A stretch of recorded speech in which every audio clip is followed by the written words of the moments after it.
Hey guys, how's it going? Just dropped my microphone. Let me see if I can get that set up a little better so we don't knock it over.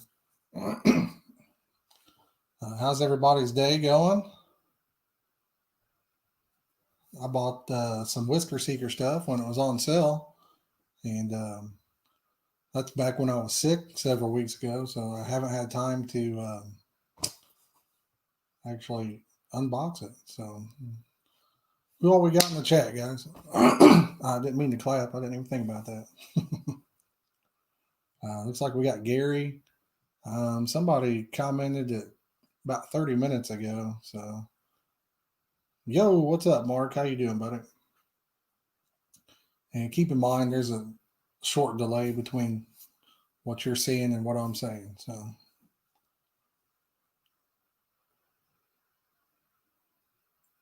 yo, what's up, Jimmy? Brian, how you doing, bud? We got Christmas coming up soon, everybody. Oh my goodness. It won't be long. It's going to be Christmas time. Jimmy, you think it's cold there in North Carolina, brother? I'm telling you, you have to make a trip to Indiana.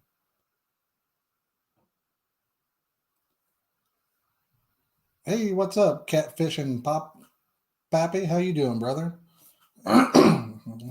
Steven, how you doing? Chris, what's up, brother? Jareth, how you doing, brother? We're going to open up some Whisker Seeker stuff. Like I said, this was like, I don't know. I bought it for the Black Friday deal, and I was really, really sick. So I had yet to open it. Hopefully they sent me the right stuff. Sorry, guys. Kind of need a drink of water. Yes, sir, Mark. It's cold. Yeah, I bet you are. I bet. I saw the forecast for North Carolina. It was a little bit chillier than normal. So I got a question for you guys. All right. See what you guys think. Oh, yeah, Palmetto. Now, when you guys open these kind of things right here, how do you guys go about it? Chris, Whisker Seeker line. Look, I'll answer that for you right here. Let me grab something.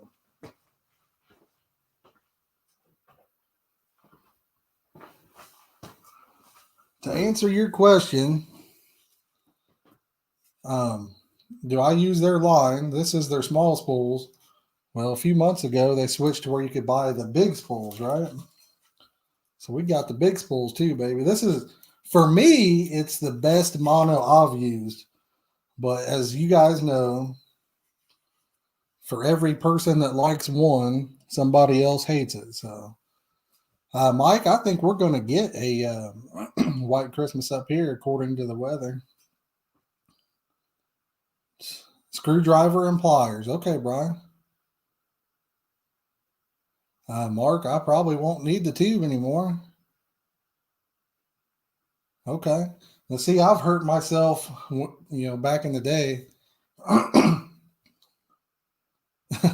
But back in, I saw Todd's thing there.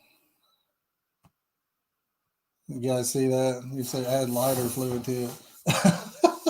Yeah, but back in the day, I'd go like ham on these bad boys, and I'd cut myself on the staples. It's like we got 27 people watching. All right. But yeah, um, I'll show you guys how I do it here in just a minute. Yeah, I can't send it down there. I bet it'd be expensive to ship just the tube, I'd imagine. And I'll tell you what, I saw that I was just on their website, and once we get this open, I'll show you. Hopefully, the right stuff's in there because I've had it for, like I said, almost a month now. But so hopefully the right stuff's in there. But I saw they still have a lot of deals going on. Oh, Todd, yeah, I feel way. I mean, I'm good now. I'm good now. So, like I said, it hit me hard for about 2 weeks, and then I've been on the recovering in since then. So, you guys ready for Christmas? I got a question, right? Who bought a bunch of fishing gear for themselves and put it under the tree and is going to pull the old number where it's like, hey, if the wife gets mad, are you going to tell them that Santa didn't deliver it? Ruin it for the kids? Anybody pulling that one this year? Putting it under the tree and writing from Santa Claus on it? What's going on, Mark? Mike, I'm with you on that one, man. I'm a little bit scared of what 2021 is going to bring. Brian, hide him in the garage. There you go. But yeah, just to be honest, I'm a little bit scared of what 2020 is about to bring.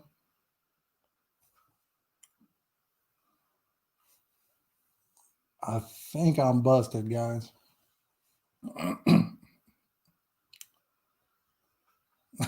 There you go. Jareth, we won't rat you out, brother. Not here. Not for fishing stuff, we won't.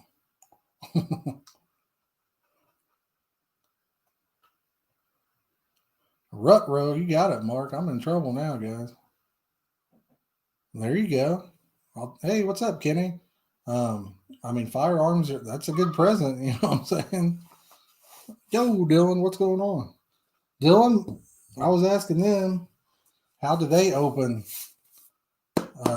the tubes? What's up, Card Pack? I was telling them how I used to go ham on these bad boys with screwdrivers and just sometimes I'd take scissors if I couldn't find the screwdriver. Sometimes I'd cut myself, stab myself with it. All kinds of good stuff. Now that I'm a little bit older, it's sad that I've had it here for that long and haven't opened it. Like I said, I don't know if you guys can see it. The staples are in there. Like I said, this is legit. I have not opened this packing. And I've had it forever. Well, not forever, but yeah, that's the thing, Dylan. That's what happens to me a lot, or used to. I do it a little bit different now. Chicken boop boop. How you doing? Jimmy, I'm getting there, brother. I'm getting there. I wanted to get some people in here, but what, we can go ahead and start. We'll get her open, but let me get to where I can see what we got going on here. So what I like to do is I like to get a small screwdriver and then work the staple out. See what I'm saying? Usually it comes out all at once, but that's right. Jareth, I have never done that in my life until, like I said, I was sick, and I just didn't have the desire, man. I really didn't. Mike, I'll tell you what, if you want to know how much their line is, let's do this. Are you looking at the big spool or the small spool? And what pound test? The only thing I've had a problem with them this year is but I guess that was with every business um, keeping stuff in stock. So that one come out like it's supposed to. Big spool? Well, I'll tell you what we'll do. We'll find that out for you in just a sec. I'll let you see how much it costs. That way you know I'm not jiving you. Dylan with $4.99. Dude, appreciate it so much. We're going to have a few guests on here soon. We're going to start doing maybe on Wednesday nights till fishing season starts where we have some guests on, do some live interviews. I don't know if Paul Meadow's still watching. He said he would be on. I think I talked to Dieter Melhorn. He said he would come on. And then we're going to have Top Tactic Fishing. Brian Hauser. I'm trying to get Dylan to come on for the show. You guys want to see Dylan, right? We'll do an interview with him, and I think that'd be good. But with all these giveaways we're doing, hey, what's up, Christian? Every little bit helps. Go towards that.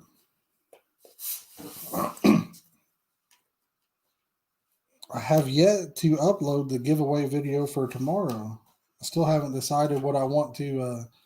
He seems like a great guy. I don't know him personally, Jimmy, but he seems like a great guy. But honestly, dude, Kenny, if you want to come on, brother, that's fine with me. I'll tell you what. If you guys want to, if anybody in the chat wants to hop on and shoot the stuff, we can make that happen right now. I can send you a link to click on, and so anyway, we got the important staples out. A couple of them broke, so if you do that, all you have to do is just pull the lid off.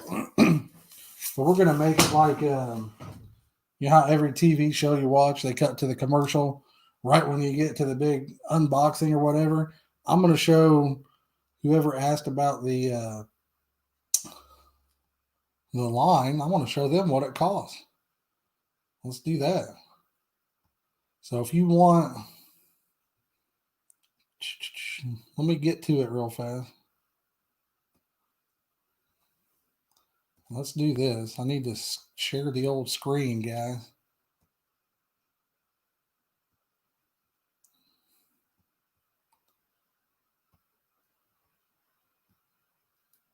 So let's full screen it, and we'll see what the line costs. So it looks like we have, this is the mono. So if you want, I use 20 pound from Whisker Seeker. It's really thin. So a 1 pound spool is $47.96. See if it says how much there is. And there's 2,500 yards on that spool. So you like the 40, Brian? Do you use the mono, or what do you use?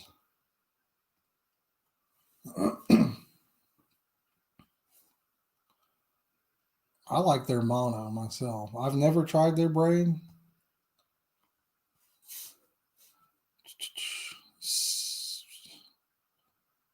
Let's see here. Oh, well, Kenny, you could come on. It'd be cool.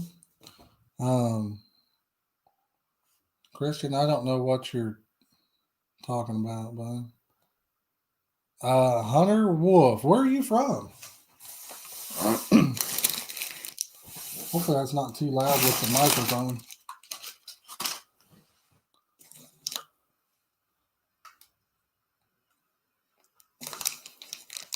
Gotcha.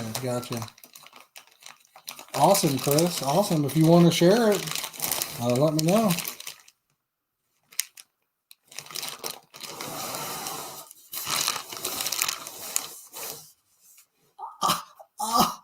Look, guys, the one thing I was just talking about, I just cut myself with the one staple. Oh my goodness. The streak never ends, boys. It looks like there's something on the bottom of that. Christian, please stop spamming that in the chat, okay? Please and thank you. So, as you can tell, we got 3 rods. I mean, I literally couldn't pass up the price. I think they were $40-something a piece.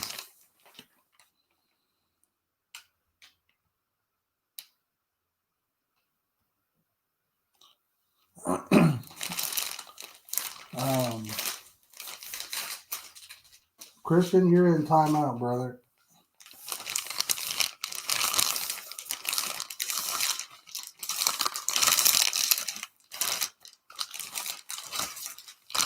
So, well, here's the thing. Oh, really? Okay, Hummer. Did I respond? I usually respond back pretty quick. But I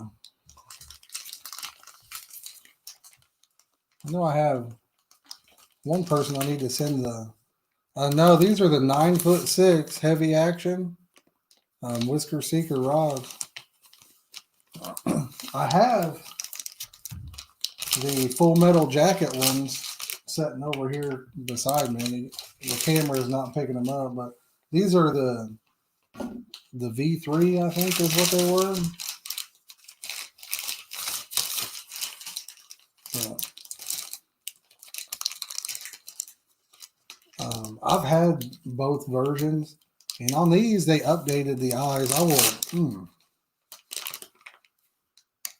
Spencer from River Certified. Yeah, I'd love to get a lot of people on, Ken. It's about if they'll come on, you know what I mean? You can't make somebody do it. Nah, brother, I believe Whisker Seeker and probably 90% of rods are probably made in China, would be my guess. But on the hopefully you guys can see this. These have the same eyes as the Full Metal Jacket. But what they have that's different than the Full Metal Jacket is the real seat. And Dylan actually likes these better. And like they upgraded it. The old ones I have that weren't Full Metal Jacket, it's just a single nut right there. This has kind of got a dual plastic nut. So, hey, what's up, Michael Tuck? Brian, how do you like your Whisker Seekers? I love mine. I mean, 3, 6. I've got 3 7'6" ones sitting over there. So,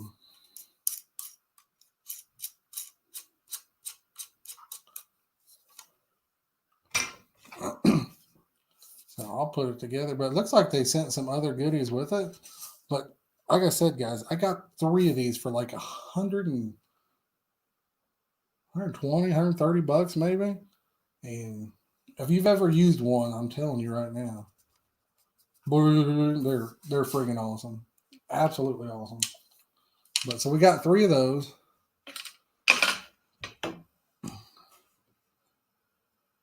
Really, Jareth? What didn't you like about them? Did you have what action did you have? What the heck? What do heck?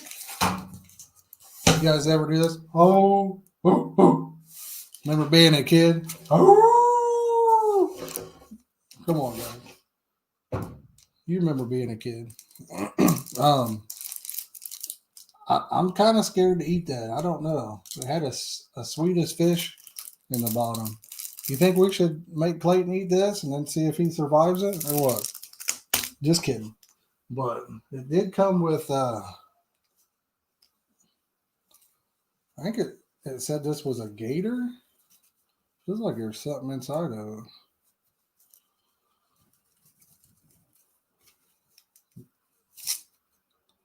Is it more Swedish fish? What we got? Oh, it's just a tag. I've never worn a gator.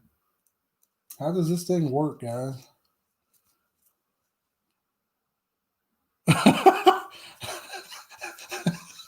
Mike, you got me, bud. Well, when you have little kids, let's say if you have little kids coming up for Christmas here, like when mine were little and when I was little, the kids like the boxes. After they open stuff, if they have big boxes, they always like the boxes better than the presents. You have the heavy. Well, see, that's what I use as the heavy. And for me, I really like the action of it. See, well, I've never had their spinning rod, but on their casting, the heavy just, I don't know, it's got good action for the fish. It casts good. Oh, I guarantee it, Michael, for sure. But yeah, guys, check this bad boy out. You guys ever wear one of these things? It's a gator, they called it. I don't even know how it works. I think it goes over your face. before we try it on and look stupid, we'll. I'm actually. This might sound really stupid, but I'm kind of stoked about this. Over the the cyber deals or whatever, I got a new computer, right? And for video editing, and right here, it did not come with a mouse, or it didn't come with a mouse pad. But so I'll use that for that. Yeah, I know it is, Zach. I've just never worn one before. I'm gonna put it on though, see what we got. We got us a Whisker Seeker sticker. We need to get Whisker Seeker to hook us up with something for a giveaway, you know? That'd be awesome. I almost bought an extra rod to give away. Almost. Let's try to put this bad boy on. Don't laugh.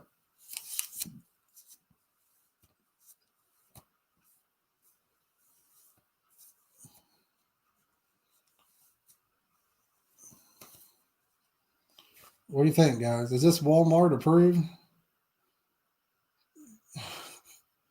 Can we sub this out for a mask when we go in the stores? Oh wow. You could put it up over your ears like that. I don't know if you guys can see. I bet it'd keep your ears warm. Heck, I'll tell you what. You could probably.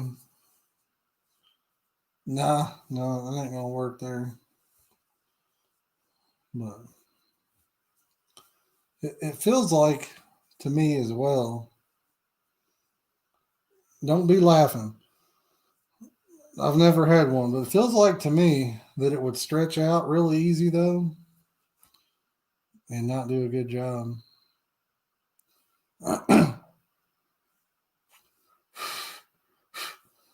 You would definitely have no protection with it. No. Of course, how much protection do we have with the ones we got? You know what I mean? That's the thing. Are you guys excited about the flavor winners tomorrow? Um, we've got a stream scheduled for that at 3 o'clock tomorrow, and babe, um, I've got the two things I'm torn between giving away tomorrow are the Piscifun Viper eggs. I mean, for doing not tomorrow's the flavors, but for the giveaway after that is the Viper eggs or the straw alarms. The thing with the straw alarms is I want to do a little video on these for YouTube. You know, I just kind of want to show them and how they work and stuff. And with the weather how it's been, I haven't been able to. So if we do these the week after, it may give us a little extra time to get that video. You know, Jareth, I was getting ready to show that. You know what? If they had free shipping, I would buy one. I'd buy one right now on stream for you guys. Because you're right, that new bait runner is a beast, man. Have you guys seen it yet? Some of you guys may not have seen it. You know what? What the? No, I've got a mess down here. But for you guys that have not yet seen this reel, this is what Jareth is talking about. And it's Piscifun's new bait runner. And for you guys that use spinning reels, you know, bait runners for carp fishing, I really think it's going to be awesome for you guys. I mean, it is a little on the heavy side, but it's a huge reel. So that's the thing. And it holds a ton of line. It holds 380 yards of 40-pound braid. That's a ton. It feels. Have any of you guys ever used the Okuma Avengers? I think it was. It kind of feels, about that weight. So, Chris, you've never used a spinning reel in your whole life, or you just never tried a Piscifun spinning reel?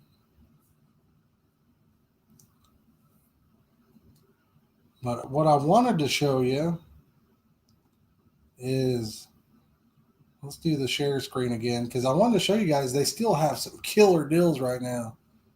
Yes, Michael, like the old Akuma Avenger. Um, I mean, as you can tell, it's probably very similar in size. This is a big reel. I mean, you know what? What was the? I think the ones I had was like a. What size did you have? It could be, Michael. It really could be. What size Avenger did you have? It's been so long since I've had one. But let's do this, guys. I want to share the screen here, and I want to show you guys um, some of the deals that Whisker Secret does have going on right now. A hashtag, tell them to sponsor me or something since I'm hooking them up.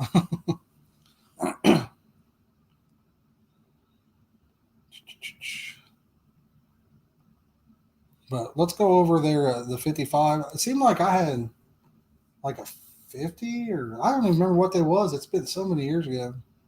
I'll tell you guys a reel that I really liked. It was a Daiwa Regal BR, I think. The Daiwa bite and runs. They were, they didn't have many bearings, but it was hard to tear up. You guys want to see a super cheap reel that I absolutely loved? They were like 20 something dollars. You can't get them anymore. At least I don't think so. But these were bait runners. They had, I think, 11 or 12 bearings. And I mean, pretty good reel. I've still got two brand new ones, but I don't think you can get those reels anymore. Let me grab one just to show you guys.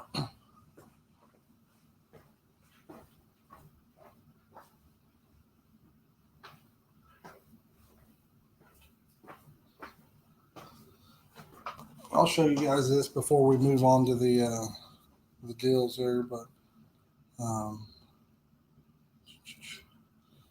this is a Beast 5000. See if I can see if you guys can see that on screen. But that's a Beast 5000, okay? And these reels for like 25 bucks or something. I mean, they're slick. Like I said, for $25, can't beat them. They're bait runners. So I didn't even have it engaged. Uh-oh, making me look bad, real. But yeah, for the money, on a spinning reel for the money, almost unbeatable. Right here's the only thing. See that? Now, if you tighten it up, it's a little better, but it kind of gets a little wobbly compared to some of the other stuff. But let's hop on here. Like I said, I want to show you guys the some of the deals the Whisker Seeker apparently still has going on. Because all right, so we're on theirs, and check this out, guys. Let's do a full screen on that, and then that way you guys can see it. But for their holiday deals, hopefully you guys can see this. Looks like they have a 38-inch rod package. Says it's 68.80. So you get two of those for 68.80. Well, they got the V4 catfish rods on sale for $69. So there's the Net Gator mouse pad. That's free if you spend over 75. Get that offer. You can if you buy how much? Oh, if you spend 150, you get a $25 VIP card. You get a rag and a decal right here if you buy a net. But right here is the ones. Let me see if I can find them.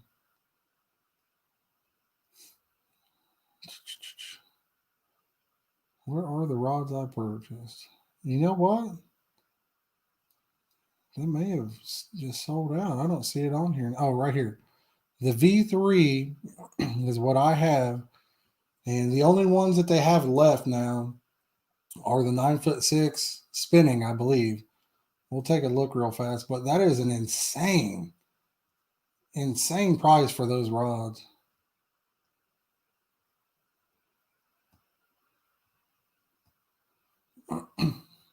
I was stoked. I almost didn't get them. Like I said, I was sick, and I almost didn't, even do the Black Friday deal. I didn't feel good enough to even get on my phone or anything to do it. But so here we go. They're regularly $90, and right now the heavy action spinning is all they have. It's $44.97. So honestly, I would highly recommend that you anybody that hasn't tried them. I mean, you cannot beat that price, guys. A Black Widow BR. I've never had one. I don't think. Uh, John, what kind of reel do you have? Just curious. Alan, I've always wanted to try the Big Cat Fever, but I don't think they make the longer ones. Don't they only make a 7'6"? I think it is, or an 8 foot. But John Smith, what kind of reel do you use? A lot of reels are made in China these days, really. So, with a lot of fishing gear in general, if you were going to try to fish with only items that weren't from China, it would be really hard. Like I said, even this rod, it don't have a. Let me see what it says. I bet you anything it's made in China.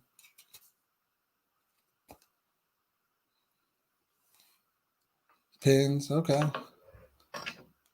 Because, like I said, I mean, I've used those, the ones I showed you that were like 20 some dollars. I used them for a while. I also used, can't remember the name of the other one. It had kind of a dumb name to it, but they worked really good. In fact, sold three of them last year, and they worked really good. So the 5600 CI, I've never had one of those. I'll tell you a reel that casts like a dream is the what is it? The Daiwa Millionaire UTD or something like that. That thing casts, but and they're pretty cheap. They don't have the best gear ratio in my opinion, but they are cheap. The only thing I don't like about them is to take them apart and clean them is nuts. Yeah, John, that'd be fun. But cleaning the let's get back on here. Cleaning the Daiwa Millionaires, I mean, it's a pain in the butt. It's terrible.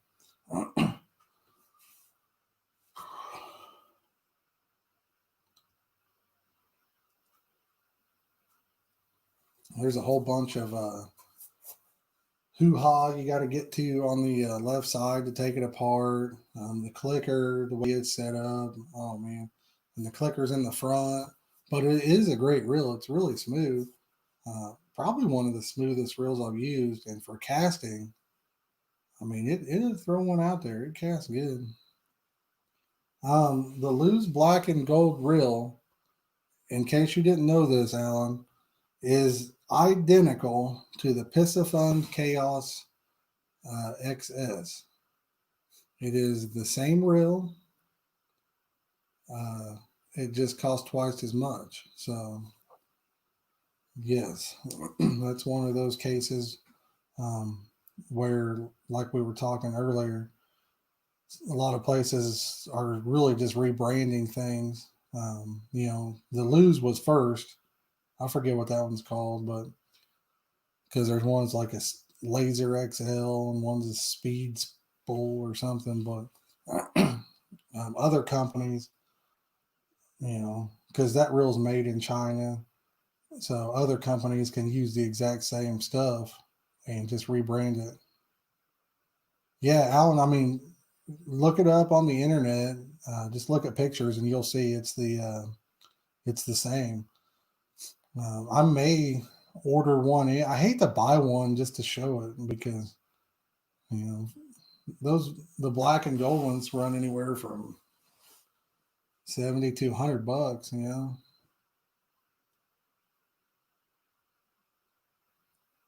Oh, nice, nice. John, I've never used a pin reel. I've always thought about it. I know they make some good casting reels too, but I've never used one.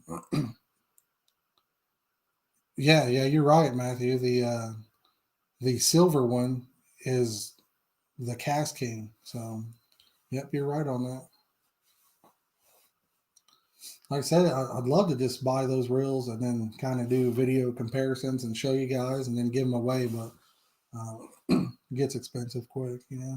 But like I said, we got two giveaways left. We got these alarms here that'll be coming up. We got the Viper X. It'll be coming up.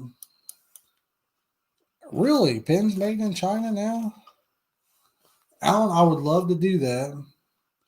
Like I said, it takes money though. That's the only bad thing. Wintertime's rough on a guy for money wise. You know what I mean? Like I said, we're giving away just in giveaways probably like $300 and some dollars worth of stuff this month. So, Chris, I know some of the Abu Garcia stuff is made in China. Yeah,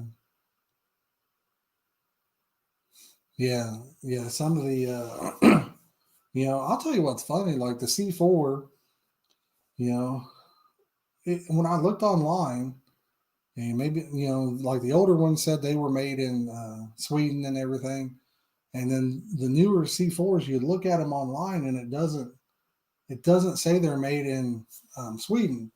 So I was worried. Dylan, he bought something brand new. I don't know if he's still here or not. But anyway, I ended up getting them off of Dylan, and you guys probably can't see that, but they see here. It's right there where my finger is.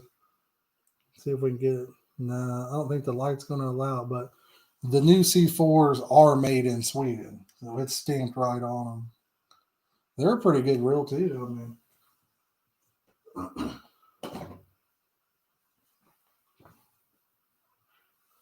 that Chaos 60, I'm betting it's going to be a monster itself.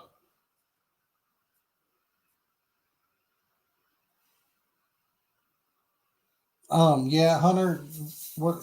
Where'd you say you were from again? I think Indy or something. If you're from Indy, like all the pay lakes up there would sell them.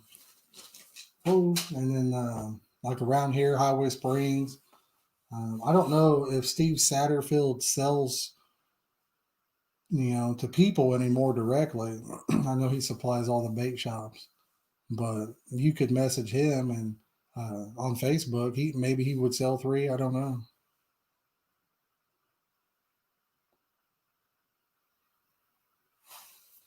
Shipping, shipping's really not that bad on those stands. I did a giveaway last or the beginning of this year, I think it was, or something. But see here, January, February. It was like I want to say February or March. I don't know. Whenever the chili meat deal was, I think is when I did that giveaway. But Steve donated a set of stands, and then I paid the shipping and stuff to get them to the winner, and it wasn't that bad.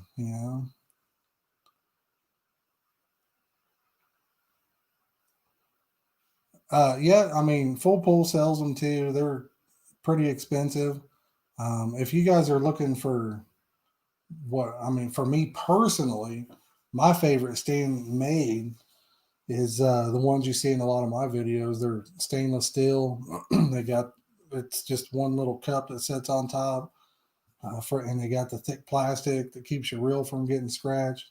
They're made by that Vickers guy, and we're not related. I know we both have the same last name, but they're made by something Vickers. I think on Facebook, I think it's like Champion. I don't remember Fall Saul or something like that.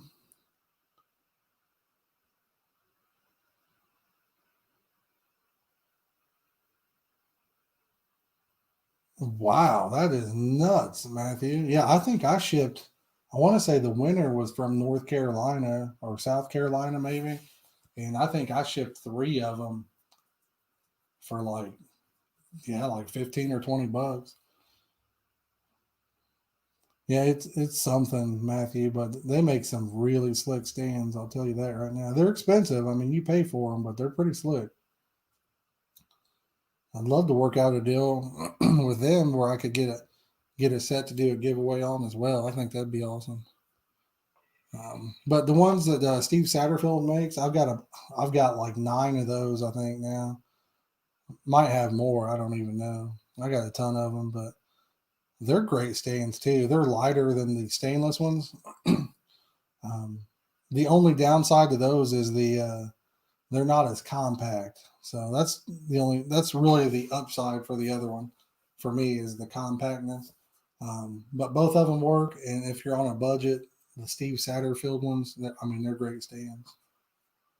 But if you want like stainless, that's going to last probably forever, um, and they look sweet, I'd go with the other ones. But Full Pool, they make stainless ones too. Dylan won a set of those earlier this year. They had like a raffle deal up at Highway Springs, and he won three of them, and they were stainless stands, and somebody had painted them red. I couldn't believe it. I mean, most people buy them stainless for the stainless, but somebody, they painted them red, and I don't know if they used automotive paint or something, but whatever they did, it was cracking all over it. It's pretty wild. We got 19 people in here, guys. I really appreciate y'all. If you guys could hit that thumbs up, if you haven't already, I would really appreciate it. Before the stream even went live, we got two thumbs down before the stream was even going. So if anybody hasn't hit that thumbs up yet, I would really appreciate it if you could smack it, kick it, smack it. Thank you guys. Like I said, I appreciate it. Um, Crazy how it could get thumbs down when it hadn't even went live yet. We've been doing a lot of stuff with the flavors on the Facebook page. I don't know if anybody's interested in something like that or not, but if you guys are, check it out. The way we were doing it was cheap to get in, and the winners got 14 bottles. So,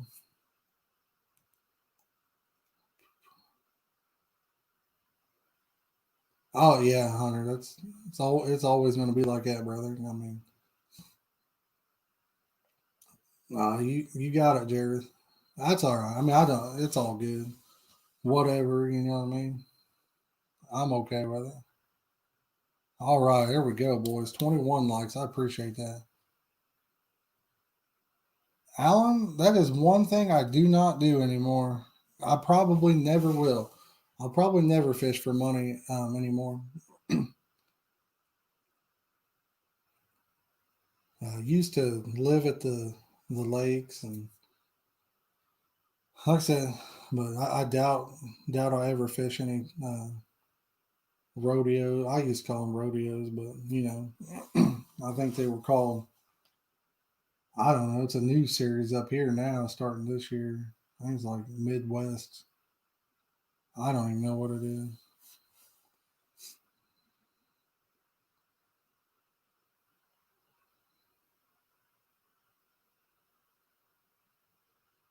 But like I said, I do appreciate y'all dropping by and checking out the stream. Don't forget, like I said, tomorrow we're going live at 3 o'clock, and we're going to use the random comment picker, and we're going to choose three winners that get three bottles of flavor each. So Dwight. What was his last name? I mean, I fish for everything, Alan. Like, I still go to some of the lakes, but I usually go when there's no money involved. But yeah, Matthew, I know who you're talking about. But I fish for all of them. So my real passion is wild water. You know, I've just kind of evolved that way. Yeah, that's his name.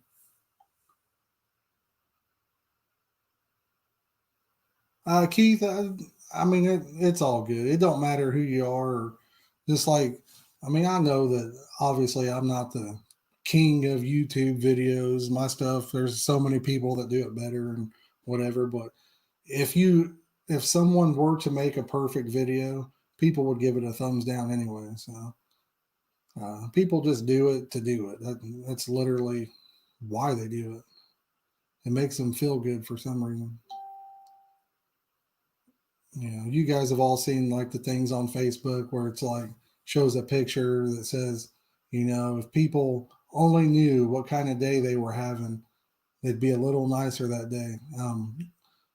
That's really not true. For a lot of people, if they knew you were having a really bad day, they'd try to make it way worse for you and see what they could get you to do. So, but there's also a lot of really good people. Like obviously, everybody in here. Um, appreciate you all, good people. Love it. Love the community that we're starting to grow around the channel. Just love stuff like that. And Keith, you're real. It did go out. Keith won the Catfish Sumo, right, Keith? That's you, I believe. He won that for last week, and that shipped out. I think it was yesterday. So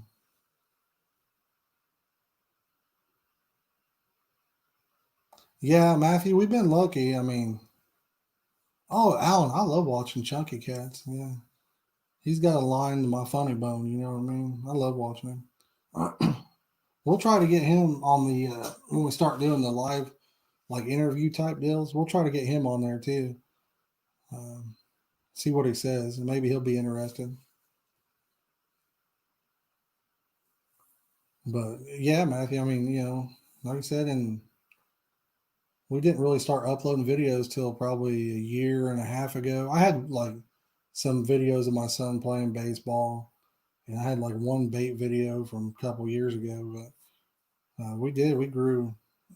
I never thought I'd hit 1,000 subscribers. So, like I said, I really do appreciate everybody.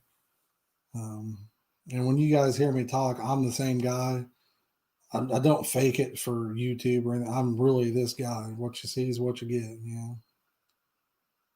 Yeah, I really feel like there's a lot of really good people that carp fish, catfish. I mean, oh yeah, that's cool, Alan. Like I said, he seems like a really great guy. I've um, Chunky's been subscribed to me for a long time. I did that one bait video a few years ago, and then I was watching one of his videos, and I subscribed, and then he subscribed to me. So he commented on one of my videos.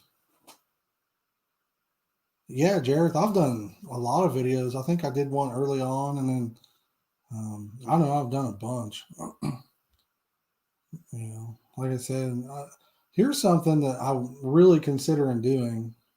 So if you guys are watching, take the time to drop a comment and let me know how you feel about this. I'm thinking about doing a video showing what a small YouTube channel makes on YouTube.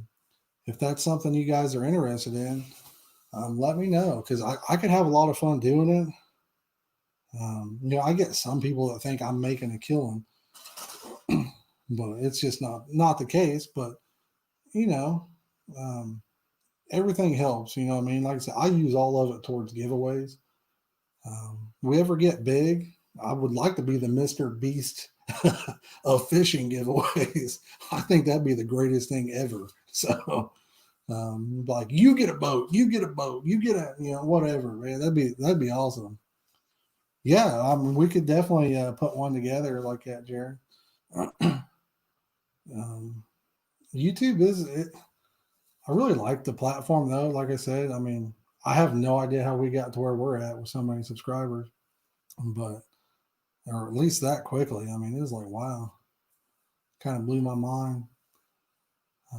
And obviously, if a guy ever got to like, I don't know, I'd say if you were to make, um, yeah, John, it takes a long time.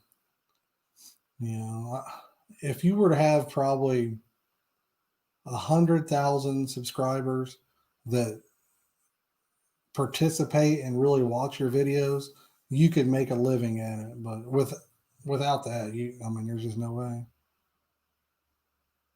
Do I have a Mustang sign back here? Oh, oh yeah, I actually have. So you see that one? I actually have more over there, and that's one thing I want to do too, guys. I want to next year. I want to get my car out and show you guys my Mustang. It's been pretty sad sitting in the garage there. I don't drive it anymore, but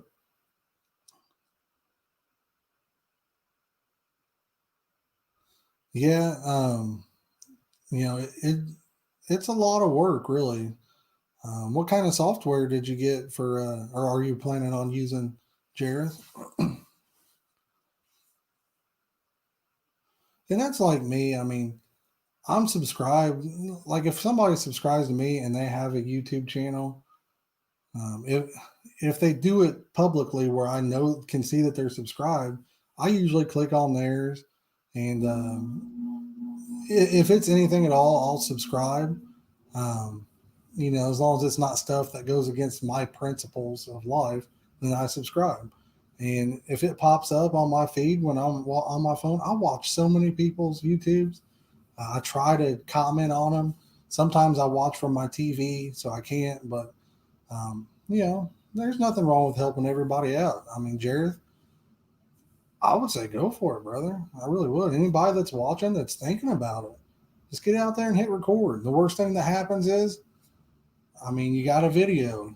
Just always try to get better and better. Matthew, I don't know. I mean, I really have no idea.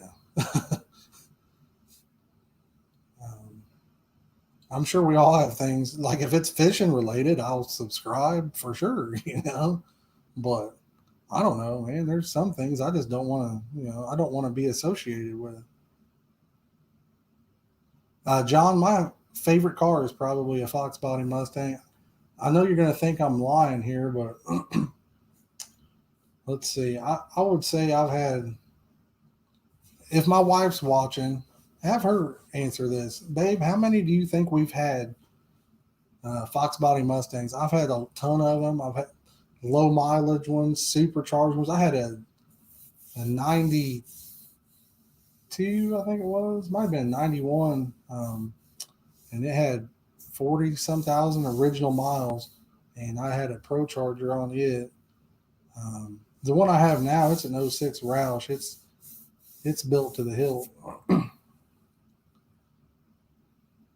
Yeah, over 20, easily over 20, easily. I mean, there's been times where I've had 3 or 4 Mustangs at the same time. Back when I was younger, I used to love cars. I used to love trading around on stuff. Um, I've kind of lost that passion over the years. I don't like to list things on like the internet for sale. That's just what gets me. I get so many people that they just don't come through, and so I quit messing around with cars altogether. My car is set for. I haven't started my Mustang since September of 2019. So nice, Alan. And Jared, I'm a car guy, dude. I like them all. I like Mopar. I like Camaro, even Camaros. I love Camaro. I've had so many Camaros, it's ridiculous. IROCs. I've had the LT1 cars, LS1s, the Trans Am. One of my favorite cars ever made would be 98 through 2002 Trans Ams. Absolutely love them. They're gorgeous, and I mean for that time frame, they ran really good too. Alan, mine's got a 302. It's a forged 302. Those cars originally had the 3 valve 4.6s, but it's a forged 302 now with a Texan block, and then it's I mean, like I said, stroked, forged. It's got too many things for me to even list. I had the several years ago when I did it, I had a list on a computer, and that computer crashed. I don't even remember half the stuff, but one of the coolest things. It's not really that cool, but to a lot of people when they hear it, they think it's awesome.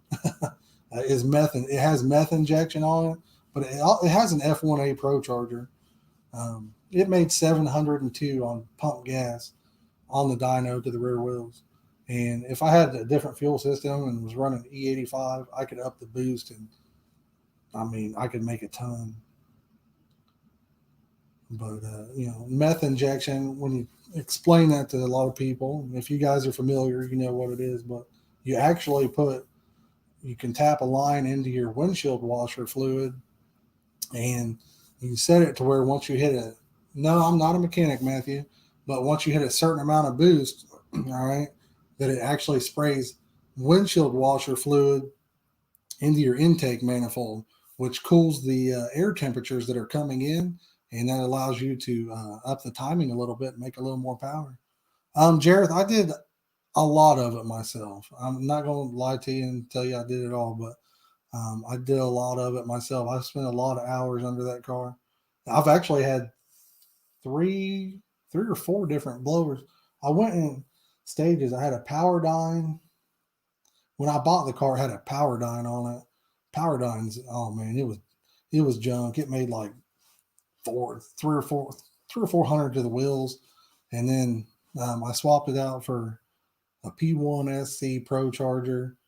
Um, I can't remember what it made with that one, and then a D1. Um, I think it made 500 and something, but that's all we wanted it to make on the stock block. We didn't want to blow it up. Um, and then, like I said, new engine, forged internals. I bet you it ain't even got 5,000 miles on it.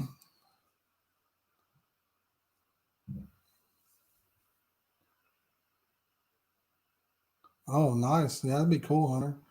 But yeah, and then we went to the F1A, the new engine, and like I said, it made 702. I had a friggin' dyno sheet forever. I don't even know what happened to that. It might be in the glove box. I don't know. Jareth, I used to own a custom paint and hydro dipping shop. So, and I've painted many cars, brother, many cars. I had a downdraft paint booth in my shop for hydro dipping. Uh, Let me ask you guys a question. Do you guys want to see the Mustang? I've got a video on my other YouTube channel. Um, it's kind of a stupid video, but I could do a screen share and show it to you guys. I was racing. This one kid would not leave me alone, man. He had a Honda CRV and had a turbo, and he kept telling everybody how he was going to beat me down and all this stuff. And um, needless to say, that didn't happen. During the race, my intake pipe actually, because to get it to stay on, I don't have a burnout donut video, but to get the intake uh, charge pipe to stay on the intake manifold, actually, I think I need to put screws through it as well, so that way it stays on there. If you hit 17 pounds of boost, I don't know, 6, 7 times in a row, it'll blow the pipe off. And it's got the good T clamps or whatever holding it on.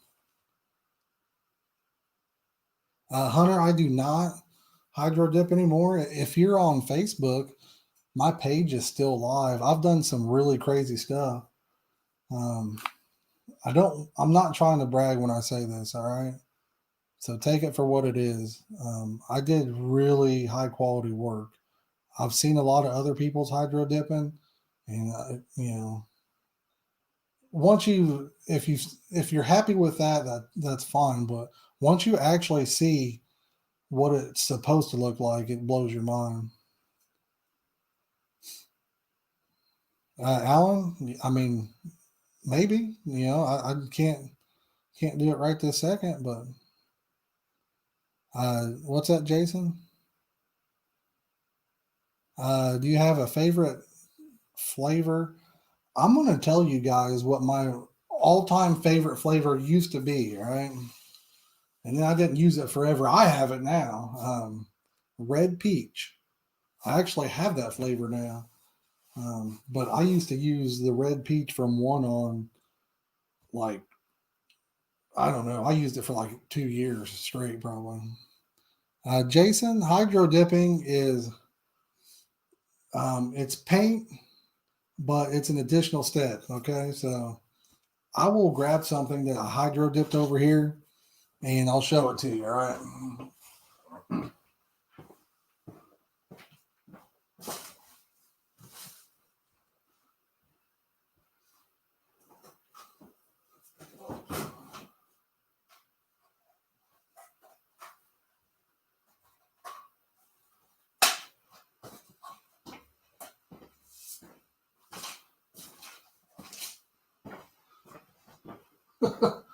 Well, these go on a Mustang, right? They're the rear window louvers, and they've been sitting over there forever. They're really dirty, and they're actually stuck together from the tape from where they were taken off. These were on a 20. I did these for my 2015 Mustang that I no longer have. But see, I don't know if you can see this. It looks like carbon fiber, right? But it's not carbon fiber. All right. What this is it was a piece of ABS plastic, and then you scuff it, sand it, whatever. And I always used a special primer for the plastics that really stuck. I'm trying to think who made it now. Oh, I ended up finding one that helped me out with price that was a lot cheaper. Hunter is probably my Great Dane, but I've got a pit bull and a Great Dane. But what was the name of that company? That it's over in Ohio, Jareth. You've probably heard of them. Oh man, they sell stuff real cheap, but they had a plastic primer. I ended up swapping that out for them because I used the more expensive one. But so anyway, on plastics, use the special primer. Oh no, Jason, I'm sorry. We'll get off the hydro dipping then, but like I said, you know you basically scuff it, sand it, just like anything you're painting, and then you have a tank. The tanks could like the one I had was probably about I don't know if you bought it, it was probably a $10,000 tank, but my brother made it. The tank's made out of stainless steel, all right, and it has heaters on it. You want your water temperature to be around 90 degrees, and then you actually have like a dam on one side.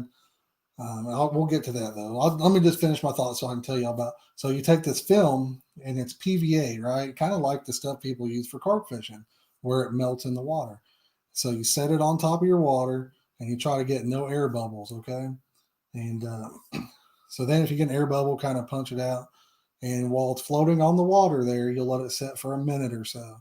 And then you take your paint, you use a paint gun for this and you use an activator. And it's kind of like it's a mixture of basically urethane reducer, but you buy it. I just bought it pre-made, but you could mix your own out of urethane grade reducer, and then you'd spray it. And if you did it right, all right, that's the key.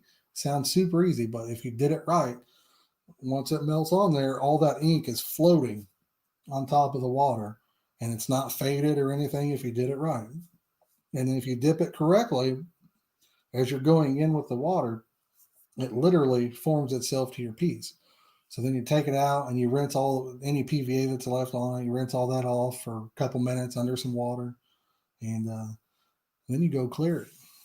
So it's just an additional step to paint, but you can do some really crazy stuff with. Do you guys want to see a video of me doing it?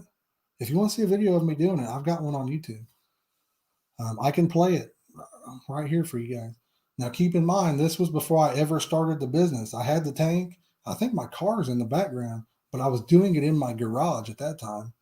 I got so big so quick that, like I said, I bought a shop just a few miles away from here, a huge shop actually, and put a downdraft paint booth in.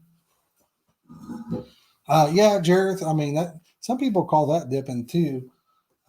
But as you know, they're like for that you're using what kind of paint is that? Just regular old enamel paint. It doesn't last that long or anything. If you do paint and body work, I mean, you'd probably be good at hydro dipping. I used to do stuff for um, cars that went to SEMA, um, Roush. I used to get all the Roush parts and all kind Roush, Shelby, Saline. Used to get all their parts. All kind. Man, I had it going on. Oh no, Jason, I'm brother. I couldn't afford to go down there, believe it or not. So, um, yeah, we'll be sticking her out through Indiana. Next year, I'm hoping to get back down to Del Hollow.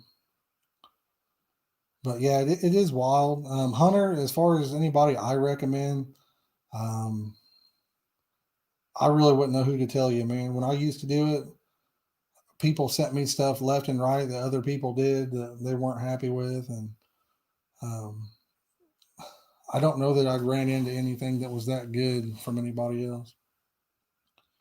Like I said, I used to, man, I used to do a lot of Corvette parts, a lot of Mustang parts. And the funny thing is that I was so busy at the shop that I didn't do anything locally. I didn't accept any local stuff. Everything was shipped in. And I think at the end, I was like 4 to 6 weeks behind. And I remember one day, you guys are going to laugh. My wife got a new trash can in the bathroom. And let me think about what it said here. I was using the bathroom and it said, work to live, don't live to work, or something like that. And I was like, wow, because I worked my regular job during the day, which I'm fortunate, I'm all kind of on the internet stuff is what I've always done. Um, so I would have the shop open doing that stuff and working at the same time. But I mean, there was so many times where I'd go in at 8 o'clock and I wouldn't come home till 2 o'clock in the morning. It was crazy. Jarrett, that's why I stopped. I was missing, like my kids would have. I remember my daughter would be cheering at a basketball game or something, and I couldn't hardly pull myself away. So I would go watch that, and then I'd go back and keep working. I was just working myself to death, man. So it wasn't because of quality issues or lack of customers. I was working myself to death. I mean, yeah, yeah. I mean, the moral of what that trash can meant was you should work um, to live. You should work to where you're able to live. But if you're in a position where you're working a job and that's all you're doing, then you're not living. You know what I mean? You don't want to live to work. And it hit me hard that day, and that's honestly why I quit.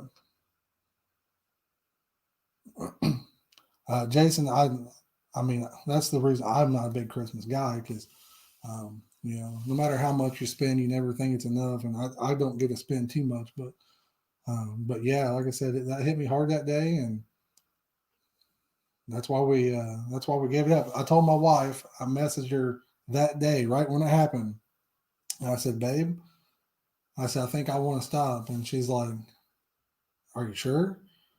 And I said, "I'm going to list the paint booth for sale first, and if it sells, I'm done." And I listed it, and it sold the same day. Somebody from Ohio came and bought it, Jared.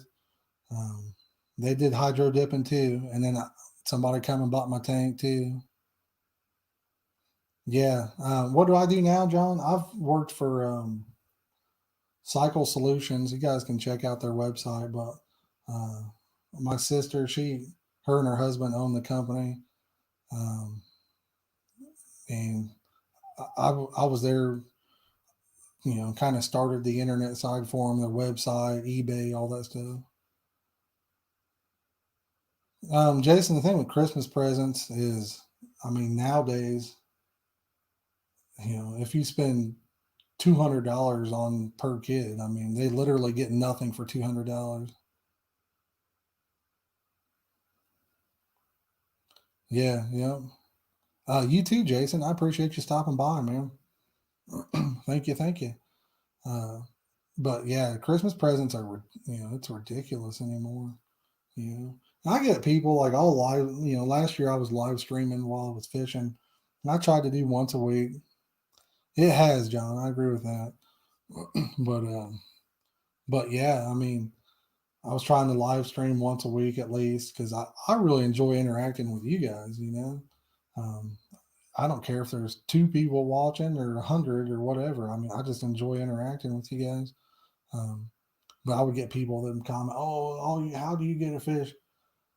It's not that I'm going out there and really relaxing. You know what I mean? Because I'm working, I work, and then but I try to get the fish. I try to make sure I get fishing in. Just like with the YouTube stuff, there's a lot of work that goes into editing videos, and I mean, it's crazy. Yeah, Jareth, that sucks, dude. That sucks, man. Maybe you'll catch one next year. Michael Murillo, that was in here earlier, I don't know if he's still watching. He gave me a battery, and I'm gonna put that in my wagon and hook lights up to it. Kind of, you guys that watch Chunky Cats, you know what I'm talking about. And we'll try to do some night streams next year. Those blue, Alan, I have them for sale. There's three of them. They're like new. Uh, they're C4s. They're 6600 C4s. But I will cut somebody a good deal on them. I don't think they have a single mark on them. I'm pretty particular about my stuff. Jareth, if you're a paint and bottle guy, you know how it is. But so I'm pretty particular. They look brand new.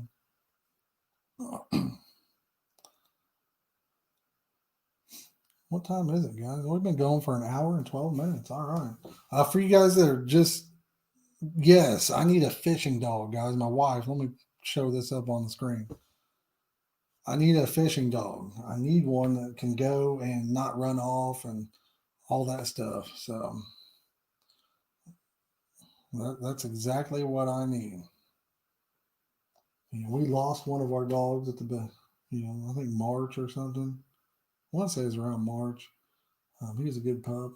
Our other dog, he's pretty dang old himself. So I need one that I can take and he can get out and, run around and not take off on me. How much? Well, on those reels, I would take $375 for the three.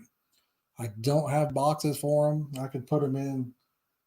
I think I got some old rocket boxes in there or something. I could put them in, or maybe some chaos boxes or something. A fishing parrot? Okay, man. I'm gonna put that one on there too. That's funny, dude. um, what have you ever had a parrot, Matthew? I've actually, when I was a kid, one of my dad's hobbies was parrots. We've had African grays when I was a kid. Um, I can't remember what the other ones were called.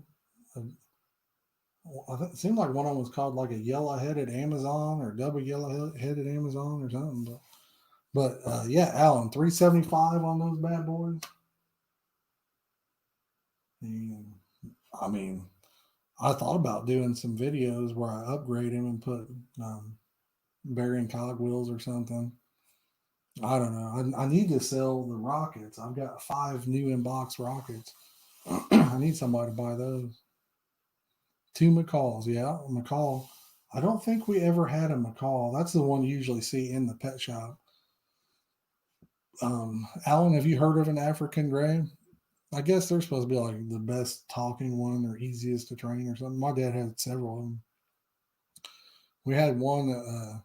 His name was Roscoe, for like from Dukes of Hazard, Roscoe P. Coltrane.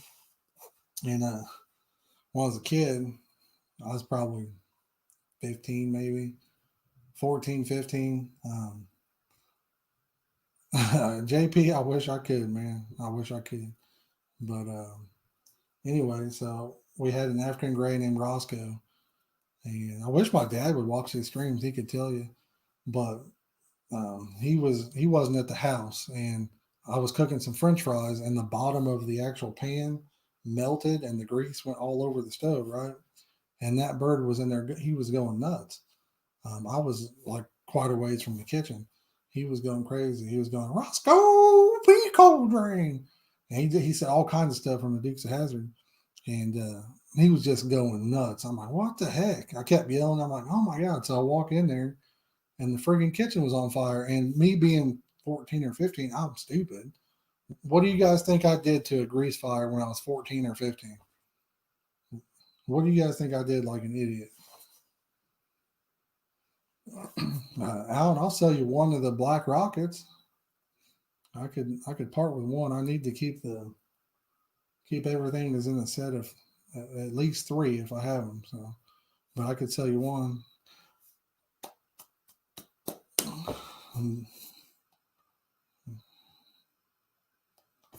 I called for mom. Unfortunately, Jason, my mom had passed away before a couple years before that happened. But John, you got it right. I was an idiot. I sat there and I remember. I think I filled an actual 5 gallon bucket of water up, and then ran back in there and threw it on there. And Matthew, do you know what happens if you put water on a grease fire? But when I threw it on there, it went from like the fire was just kind of around the stove, um, just a little bit. But I'm scared, when I threw it on there, it literally threw fire onto the walls and the ceiling. I mean, like, I was like, oh my God. And back then I had a lot of guns as a teenager. I like to hunt, I like to target shoot. I had bow and arrows. I had all kinds of stuff. And I remember I called my dad, and he about lost his mind. So I called the fire department, and I'm running in the house, grabbing guns and stuff, and I'm throwing them out. I'm throwing them on the yard, and I'm going back in, doing that. And then it was like a few minutes into this, the kitchen, we had a back door right by it. I'm like, you know what? I'm going to open that back door and shoot the hose on there. And by that time, I don't know if the grease dissipated or what, but I had the fire out, basically out before they got there. Um, but it ended up, the kitchen was, I mean, it was tore up pretty good, you know. Yeah, exactly, John. As a kid, I had a lot of money invested in that stuff. But I'm trying to think on that. I ended up having to go to the hospital that night because I kept going in and out, and I had smoke inhalation really bad. Yeah, yeah, Mark. Definitely, you definitely do not want to throw water on a grease fire ever. If I was smart, I would have just took like a towel and threw it over the top of it. But being a kid, you don't know that. Oh, I remember I was running Roscoe out too. I didn't want him to. I had a dog named Lucky. He was the most unluckiest dog you'd ever met in your life too. uh, you know, I'd let him outside, and he'd always come back in hurt. So, but yeah, I had to go to the hospital for smoke inhalation for a couple of days. I couldn't hardly. I had asthma real bad as a kid, and man, it really got me. Jason, are you talking about the chaoses? Um, I would. I mean, I have three that I used all year. I didn't take and put real covers on them, so they got some chips and scratches. I could consider selling them. I don't know. I mean, you'd probably be better off to just buy new ones, I imagine. Um, I have the new 60. Do you guys want to see what the new 60 looks like? I'm going to do a video on it. Um, I'm just not sure when. We need good enough weather, but it's different than the 50. And I think I may like the 60 better. Yeah, Mark. Like I said, I wish I knew that back then. Unfortunately, Matthew, you want to see it? All right. Pull my pants up here, boy. Let me move this tube out the way. Uh,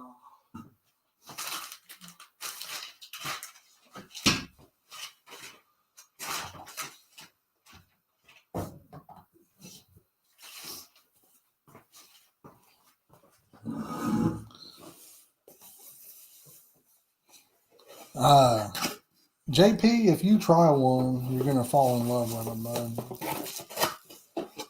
I only have one of the 60. Can you guys read it? See if I can show you the other side. I've only taken it out of the box like once, so I'll give you guys a second. See if you can read it. So it looks like. Let's see if it has the line. It says it holds uh, mono 15 pounds. It'll hold 305 yards, and 40-pound braid 330 yards. Jason, I love them.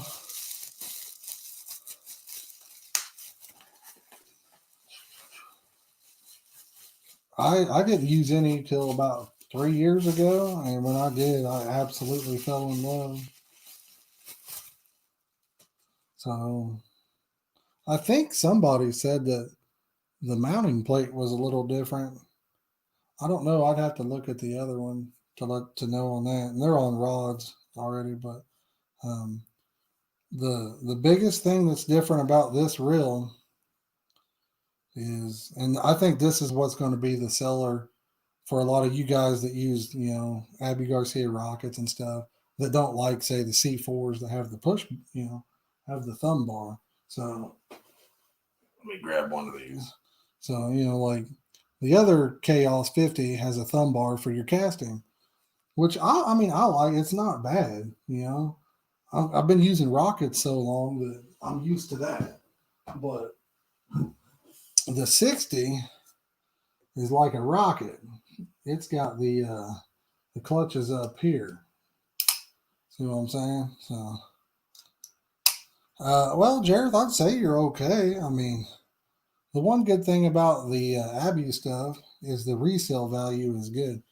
But here, I'll put it next to the mic. I don't know if you can hear it, but it's really, really smooth.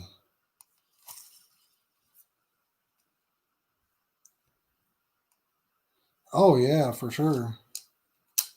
Um, that's the reason why I switched, Jason. Was the casting distance. I know a lot of people actually, I guess I would call them professional fishermen. They uh they can cast like a 10, 12 foot rod with a spinning reel a mile, a couple hundred yards. I guess I've never seen anybody do it in person, but I know people can do it. I can't do that. I can't even hit 100 yards with the spinning setup, but with a bait caster, I can. So Dylan had some, and I kept telling him, I'm like, I'll never own a caster. You guys are nuts and all this stuff. And then he let me borrow his for like a week or something. And that's the first time I'd used it. And the first day I was getting like 30 yards farther already. I was like, oh my God. By the time the week was up, I'd already bought 4 orange carp masters.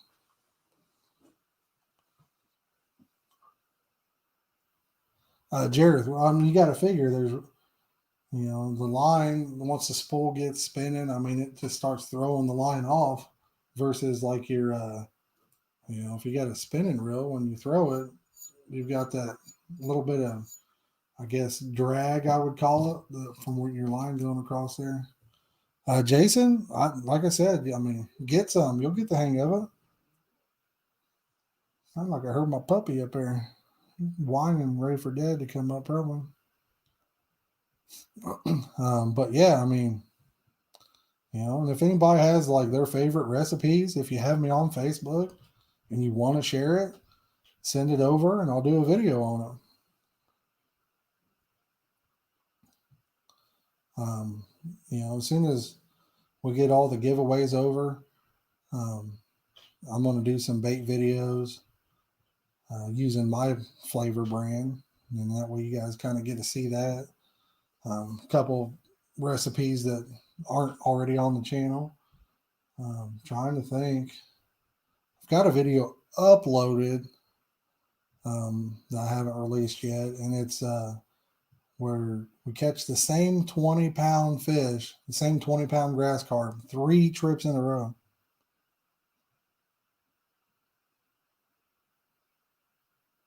Um, Jareth, if you have the carp specials, do you have the green ones?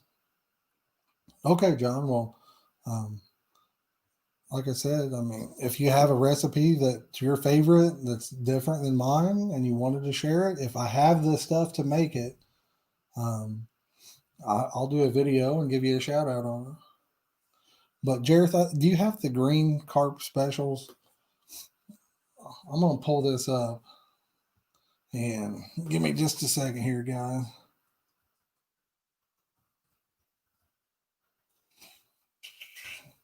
Do a little screen share on this one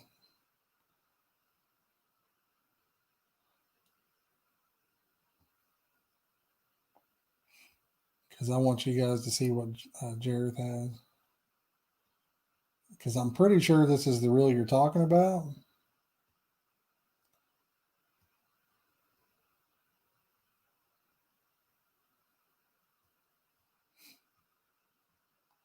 And if this is the reel you're talking about, I mean, okay, it's full sized. So if that's the reel you're talking about, Jareth, there is no magnet on it. Um, is that the one you're talking about?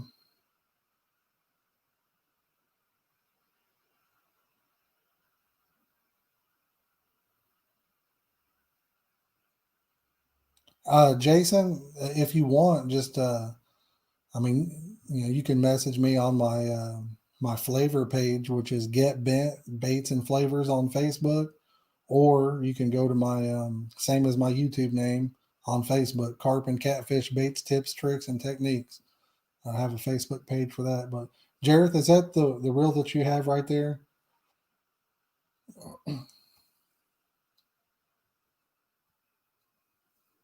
If that's the one you have, it doesn't have a magnet. Um, it's basically it's real similar. It's real similar to your Abby Garcia C4 or C3, and it just has a knob on the right side. If it's a right hand retrieve or if it's a left hand retrieve, it'll be on your left side. It has little plastic brakes um, that ride around. It's like almost like a drum. Think of the old back brakes on a car where it has a drum, a lip, and they're these little plastic blocks. So T4, that one probably has 6, and it probably has 4 on from the factory, like most of them do. And when it spins, all 4 of those, however many you have turned on, spread out, right? And they ride around that drum and they create friction, which keeps the spool from over spooling. With 4 brakes on, you should be able to cast it as hard as you want, really. And the only time you'll need to use your thumb is right before it's going to hit the water or whatever. Alan, he was asking about the brakes on setting up his carp um, carp special.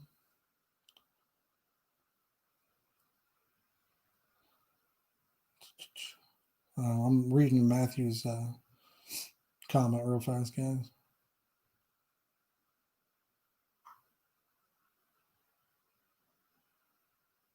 Yeah, and that's a good, actually a very good comment, Matthew. Really, your reel should have a little bit of, I don't know, I haven't thrown these because these were Dylan's, but you should have.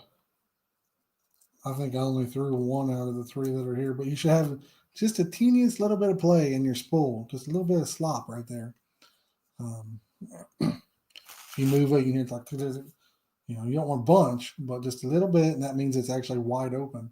And then if you do overspoil, like he was saying, just give it a quarter turn on the knob, half turn, whatever to start, and eventually you won't have that problem. But I usually take and turn two of the brakes off inside the reel as well.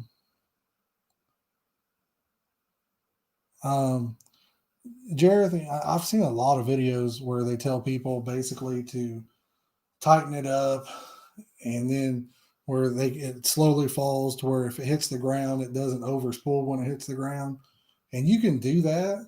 Um, but you're not going to get a lot. You're going to lose a lot of yards on that. So you could lose 30 yards easily by doing that, because that's putting tension on the spool to where it just barely comes off. I would recommend having your spool basically wide open. Um, for a hard cast, even an easy cast, really, when you do it, when you want to use that thumb is when your bait is on its downward path towards the water, and then you'll be fine. Now, uh, some guys turn all their brakes off, um, and then but most of them, pay like fish and they don't cast but 30 yards. Um, I've fished with a lot of people that have all their brakes off that couldn't throw 50 yards, 50 or 60 yards, because if you have all of them off, all right, when you throw it, your spool speeds up. It starts to go faster and faster. So it starts throwing line off of it. But by keeping the brakes on that are on the inside of the reel, those they create friction, which keeps the spool from speeding up during the cast. Ah, nah, Jared, you'll get the hang of it right away, man. Like I said, just make sure you lock that thumb down on that spool before it hits the ground, and you'll be good to go. Alan, some round reels do have magnets.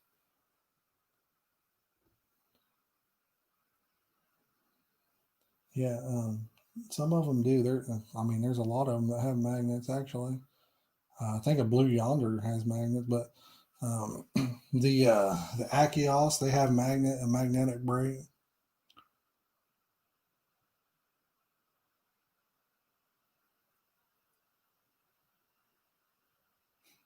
Yeah, yeah, that's true. Always different, but Jared, like I said, brother, I got faith in you, brother. I think you'll pick it up in no time. And you can start off with your spool tight like that, like he's telling you. If you want to start off that way, that's actually how I started off, is how you're talking. And within just 10 or 15 casts, I had the spool all the way open, or not open, but I had it, I guess you'd call it wide open, as far as the tension knob.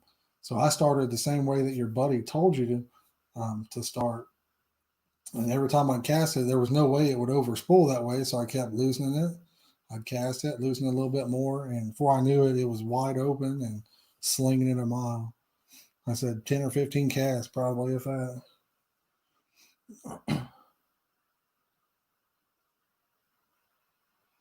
That's like, let me pull out a black rocket here. I'll show you guys something I think is kind of dumb myself.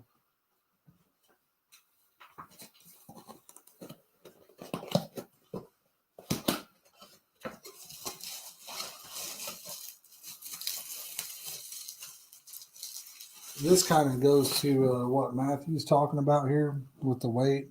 A lot of people don't know this, but on a rocket, there's a little dial, or even just a regular rocket, not just the pro rockets, but the other ones, which it would be chrome. But there's a little dial, and you can turn this dial left or right, and it has numbers.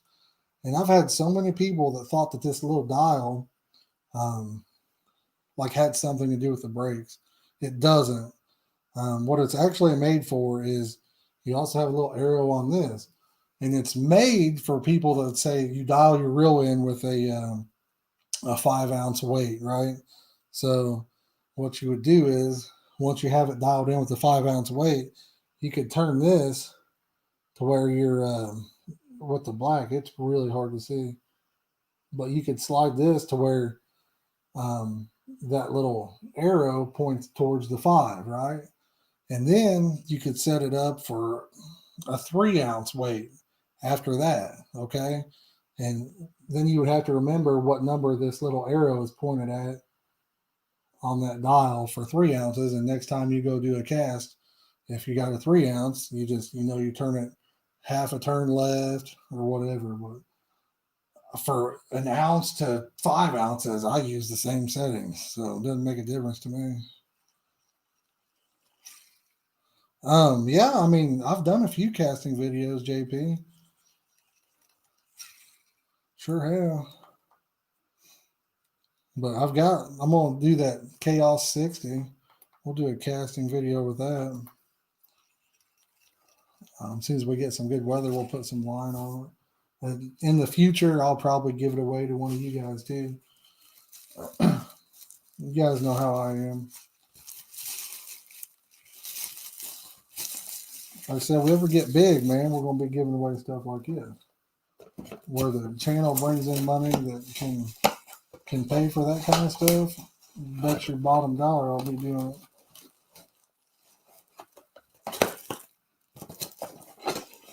I think I get more excitement out of doing it than the people that win.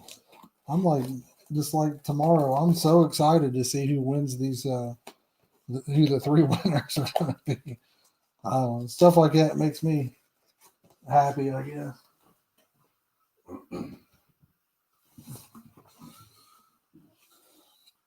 But funny thing is, I've never, out of all the stuff I've ever played, like little contests like that, I've never won anything. I don't even get in them anymore because I'm just like, I've never won.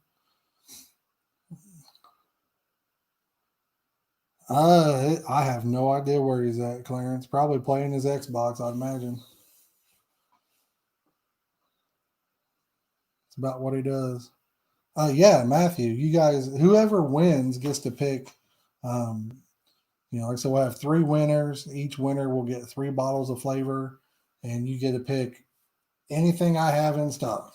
And I believe the only thing I'm out of is grape.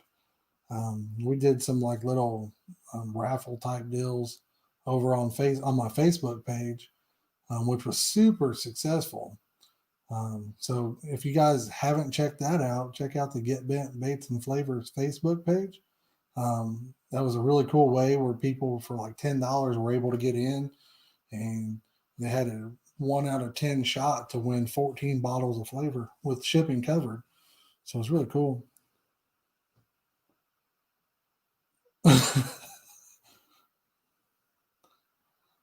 Check out John. That's a good comment, man.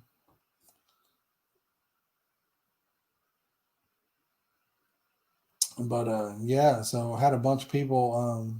I think we did like three of those in a row. There were so many people that wanted in, and I'll probably do one next week too. But so we ended up doing 14. I think we went through 42 bottles of flavor. What's up, Dylan? How you doing?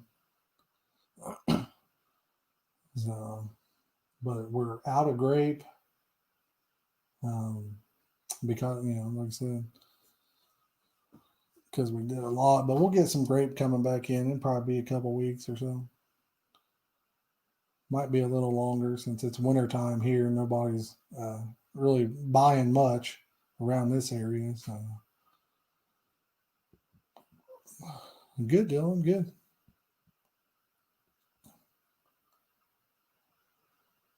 But yeah, I mean, if any of you guys are interested, check that Facebook page out because it'd be a good way to, like I said, to take a shot at winning a whole bunch for a little bit of nothing. And it's fun. I mean, what we do is we stream it. We find out who the winners are live after it fills up, and it's a blast. I enjoy it. So we'll come at you at 3 o'clock tomorrow. We're going to be coming at you guys and finding out who the winners are for the free giveaway on YouTube. And so, what do you guys think? You think we should do the alarm for a giveaway for the following week. I'm kind of thinking the Piscifun Viper X, just because I need a little time with the alarm to get just a short, quick video.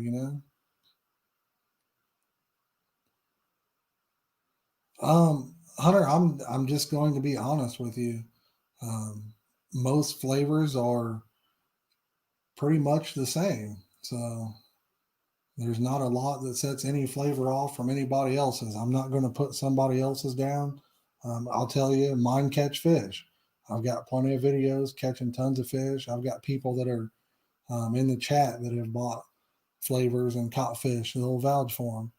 But when it comes to flavors, I mean, for the most part, other than a few tweaks here or there, they're pretty similar. So, Dylan, we might have to get something in. Alan, I throw a 2 ounce no roll sinker in my videos that where I hit 100 yards.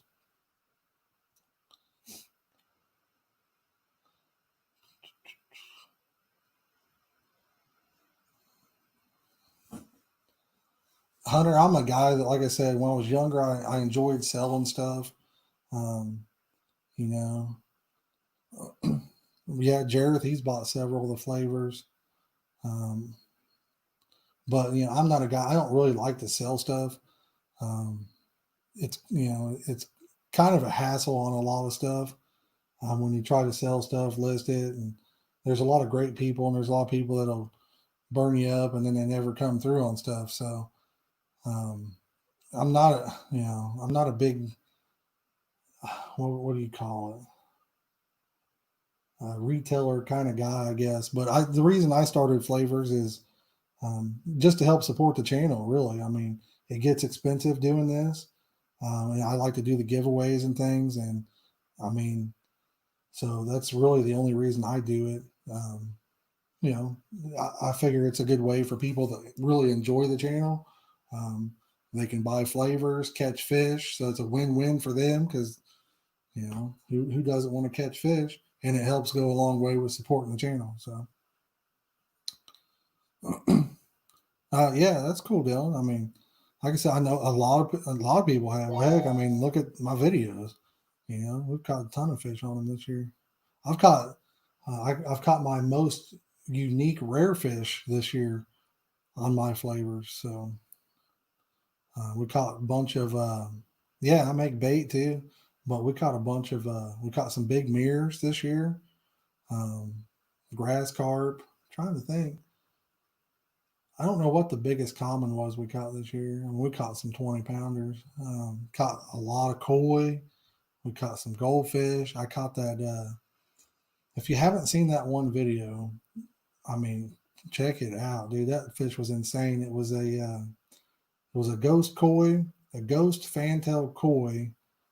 It was also a mirror, a linear mirror as well. It was nuts. Yeah, John.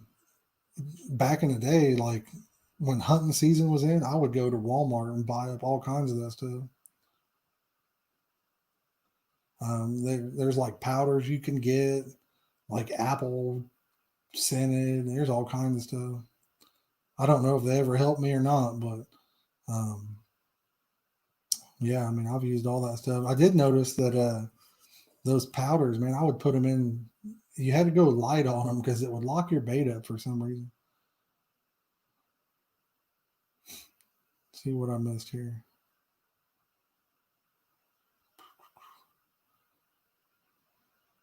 Matthew, I mean, yeah, that's cool. I used to love selling stuff, but when I was younger, I would park a car outside and,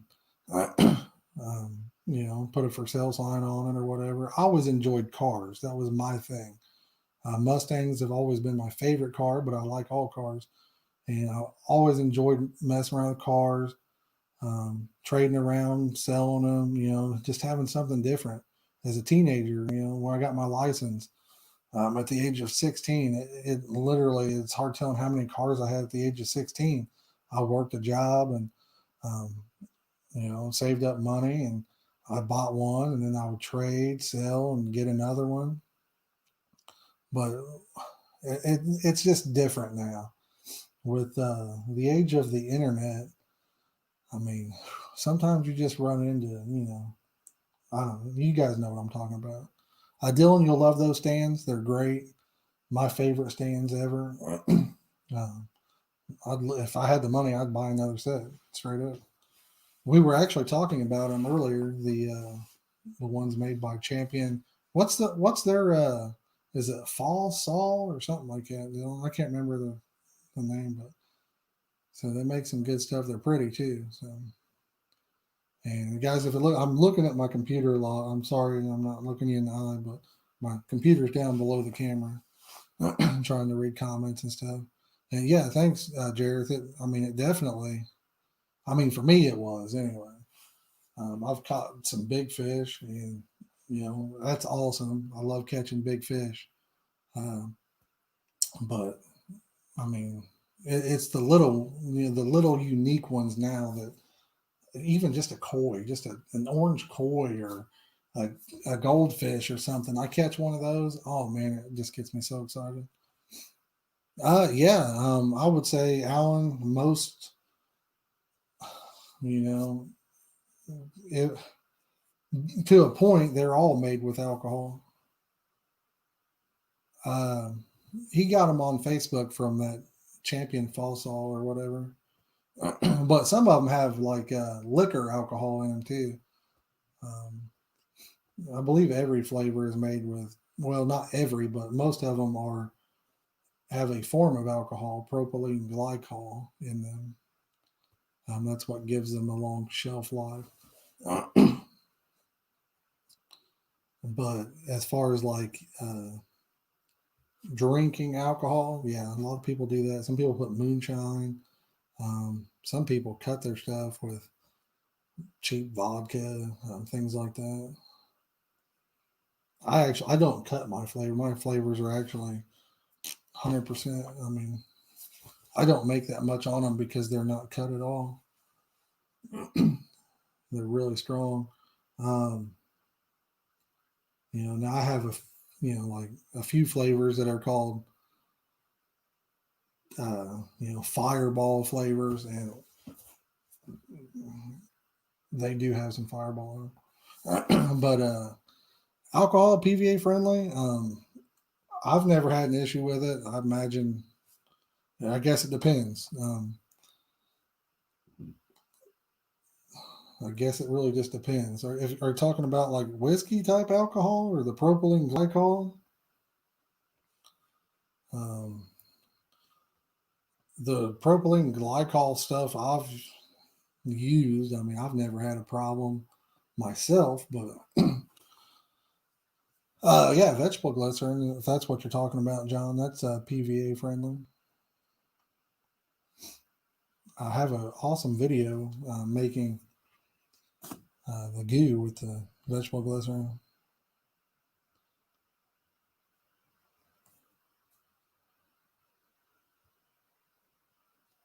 There's Jared's comment, guys. Um, and like he was just saying right there, I mean, big fish are awesome. They really are. I love. Who doesn't want to catch a big fish for one? I mean, I do. But this year in particular, and last year in particular, my son, we've been fishing together. I love him and I really enjoy it. And I'd say 99% of the time, if a fish gets on, I'm like, hey, bud, go grab it. And somehow it worked its way out where it seemed like almost every time I reeled one in, it was a special fish. And I felt so bad because he hasn't caught a koi or a goldfish or anything. And it was so weird. And him and then Dylan, they kind of mess with me and, a little bit. And I'm like, hey, I didn't choose it. It chose me. you know, Hunter, I have no idea what the biggest one caught on my flavors is. I mean, we've caught in the wild several 20+ pound fish. I haven't caught a 30 pounder on it yet because I've only been selling it for just a few months. But you know, I'm not new to any of it. I mean, I've been a carp fisherman since I was like 12 or 13. So I've caught several 30-pounders. Yeah, Alan, I mean, if you're especially, right before spawn when them females got them big old bellies, that's when you catch your monsters. Yeah, well, my wife, there's a video of her catching her PB mirror. I don't remember what that weighed, babe. I think it was like, I want to say 20, 23 or 24 pounds, maybe. Might have been 25. I don't remember. You guys can check the video out. It's uploaded. So that's wild water fish. It's, that's where it was caught, in the wild.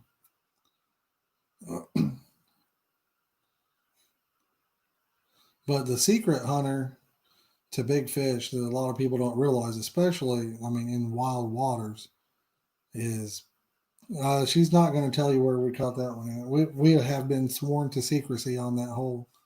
We're not allowed to talk about it. The people that gave us the information made us swear to not say where it's at. But anyway, we're talking about the secret to big fish in the wild. This is the secret, and this is true. Carp, catfish, crappie, bluegill, bass, whatever. To catch big fish, it's the same secret for all of them. You have to fish a place that has big fish in it. That's the number one secret to catching big fish.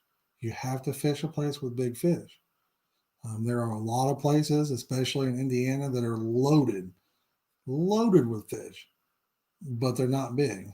So if you're fishing a lake and the biggest fish is a 20-pound carp and there's 8 million 4-pounders, the odds on you catching a 20-pound carp are pretty slim. When you guys watch these videos, there you go, John.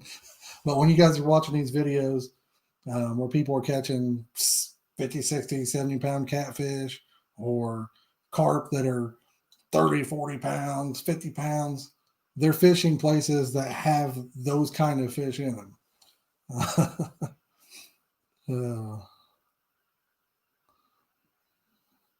And that's the secret right there. The rest of it is, I mean, you get your bait in front of him and he's hungry and they'll hit it. But if there are none in there to catch, you will not catch one. I promise you. Man, I appreciate you guys sticking around so much. I told my wife I didn't know if I should do an unboxing or not. I'm so grateful for you guys watching. I said, I've had a blast. It's the weekend. I've been so bored. I haven't been able to live stream any fishing for you guys. And man, this is great. Parlayed. To use for parlay. What do you mean by parlayed, Hunter?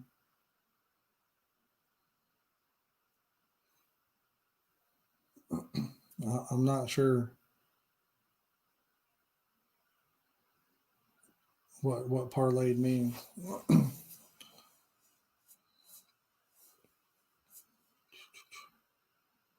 But see if I missed any. Oh, John, you said the vegetable glycerin. Where are you located again? Maybe I'll know where a store might be where you're at. I mean, you can get it on Amazon, but some stores sell it too. Oh, you didn't see it, Dylan? All right, man. I got 3 of these. Are you ready? Dum dum dum. 3 9'6" Whisker seekers, baby. Jared, I was just telling a friend of mine, he was thinking about fishing today. And then he said it was too cold for him. He changed his mind. I was just telling him, really up until this year, I would fish until the water was frozen over. So, Dylan, right now they're out of stock. They sold out, but I bought them on the Black Friday deal, $44 a piece, dude. Unbelievable. I bought 3 of them. Just unbelievable. I mean, anybody that's ever used one of these, except Jared, he doesn't like them for some reason. Now we all got our own taste, I mean, we all got our own style. and that's why they make different rods and stuff like that.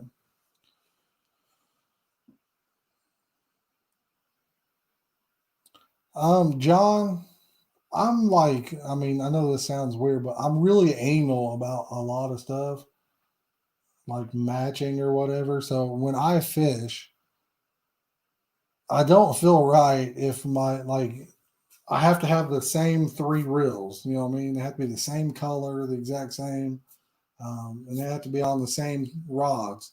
If not, I mean, because sometimes I'll sell stuff or trade around, and then I have to wait for stuff to come in before it all matches. I feel so out of place that way. I really like my stuff to match. I mean, I don't know why, but I'm just for some reason. John, Walmart up here, actually every store around here was just crazy. There was no fishing gear anywhere around here. But at Walmart the other day, the one in Connorsville down here, um, it looked like they got a shipment in. So that's a nice buff, Alan. I mean, we don't have any wild water buffs in my area really. I'd like to go down to Texas and catch them big ones.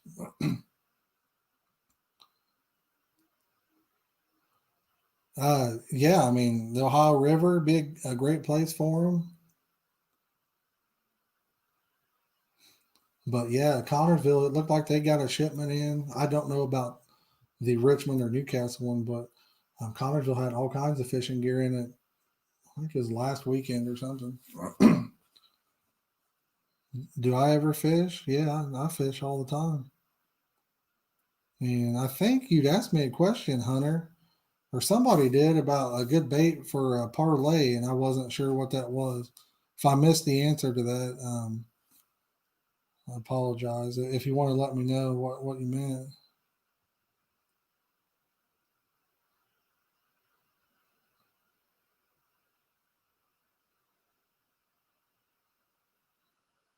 Oh, do I ever fish Indy Lakes? I've never fished Indy Lakes. Um, I did meet a guy. He was in here earlier. His name's Kenny Mack, Ken McCree. He fishes there all the time. He said he really enjoys it. He bought a lot of flavors, and he told me he was tearing them up there. Oh yeah, and see, like you guys are saying, Jareth, JP, like you guys are talking about, um, those rivers have big fish in them. So that's why you see a lot of big fish come out of them. You know, and, most of the time, if you look up like state records and shit, or almost said the bad word, guys. Almost cuss. I try not to cuss on YouTube or whatever, um, but if you see the state records, they probably come out of a river like that. But Hunter, what was your thing about the parlay, brother? I'll try to help you. Like I said, I didn't catch what when you wrote it. It said parlay, and I just not sure what that meant. And like I said, Kenny Mack, he's fished with the flavors I have up at Indy Lakes this year, and he said he did really good. He's actually wanting to get some more. I'll tell you the ones he said the number one he said he smoked them on was strawberry cheesecake.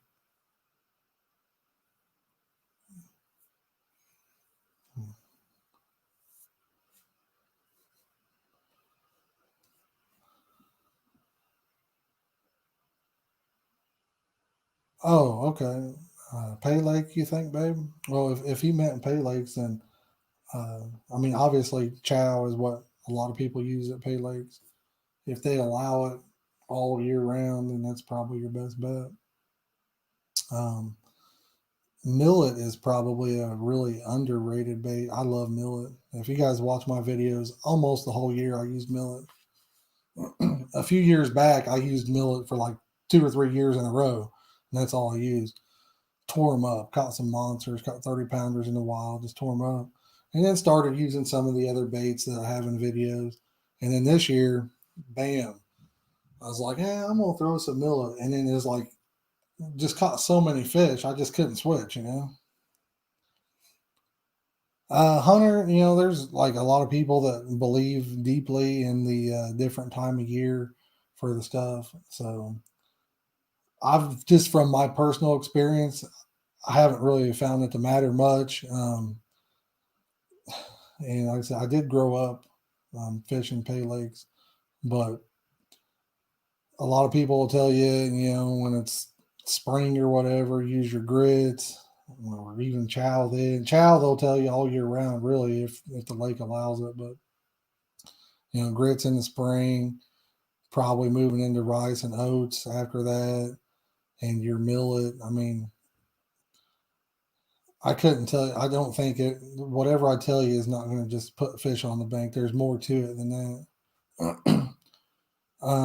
How long have you been fishing for, Hunter? Are you pretty new to it, or because I can give you a tip?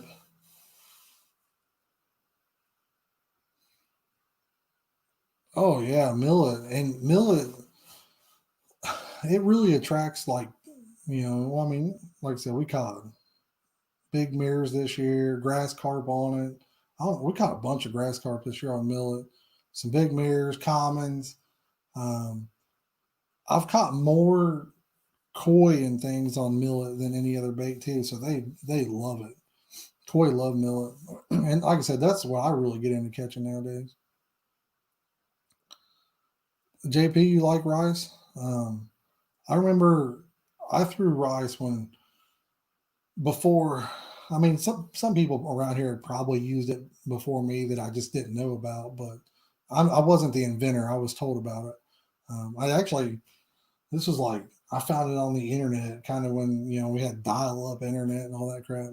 I found a recipe for rice, and I took that, and like I said, nobody was really using it yet around here. Oh my god, dude, I destroyed them. And then me, I like to tell people things and stuff. Sometimes it bites you in the butt, but before I know it, everybody was throwing rice, and then rice has never been that good for me after that.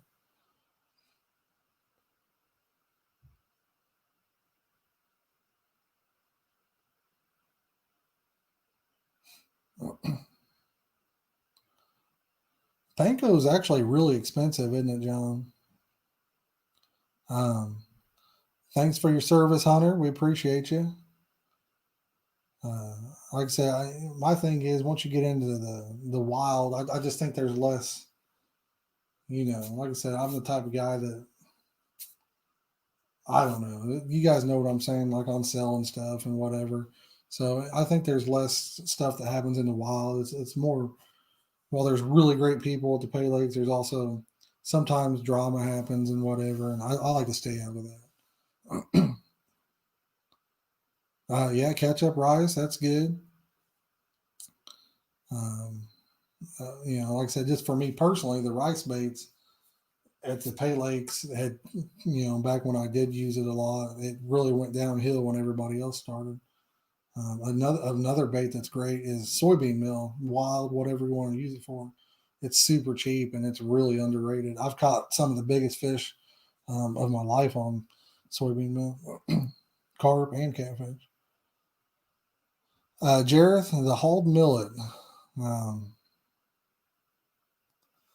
I've never tried to make it with the regular bird seed that you're talking about.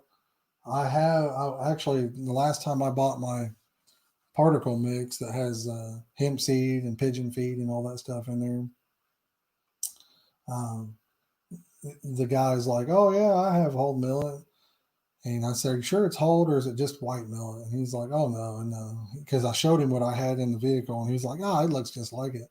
And so I bought a 50-pound bag of that stuff, and I still have it in a tote over here to my left. Probably looks like I'm pointing at the right, but it's actually my left over there. And I don't know what to do with it. But the hole, basically, it has a hole on it, like a little shell compared to the other one. Um, you could probably get it online, Jared. Do you have any like feed stores around you or like co-ops? Do you have any co-ops around you? Yeah, Keith, I know that some of them did. Um, I really don't see why. I mean, it doesn't really have much nutrition, but um, you know, like hard corn, even corn in general, I don't think has much of a nutritional value. Um, but yeah, Jareth, do you have any co-ops around you? If you do, have you spoken with them about whole millet though? A lot of the grain elevators, um, they can order it in for you. Oh, you can't get the steam rolled oats? Yeah, that saves a guy a lot of money using those. But if you guys are just joining us, if you could do me a favor and smack that like button so hard, I mean, just like punch that like button right in the face. Let's get this bad boy over 30 likes. Like I was saying earlier, before we even started the stream, two people decided to give it a thumbs down before we even started the stream, like an hour before. So, if you guys haven't, and you want to click that like button, I really would appreciate it. Oh my God, Jareth, you didn't get that bag, did you? Oh no. I had a buddy a couple years ago. He was getting into carp fishing and he would not listen. Um, well, no name. We already unboxed everything. We've been live for 2 hours. It was three Whisker Seeker rods. But but Jareth, I told my buddy, I'm like, dude, trust me, I've been there. They're not steamrolled oats. I said, even though it says it on the bag and on their website, they are not steamrolled oats. And he's like, oh no, I asked him, they are. He bought a bag. Nah, it looks like it's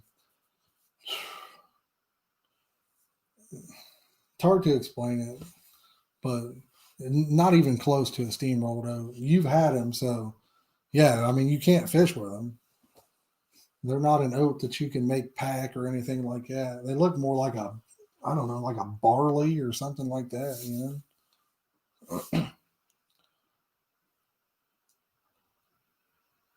All right, guys, 32 likes now. Thank you so much. Appreciate it.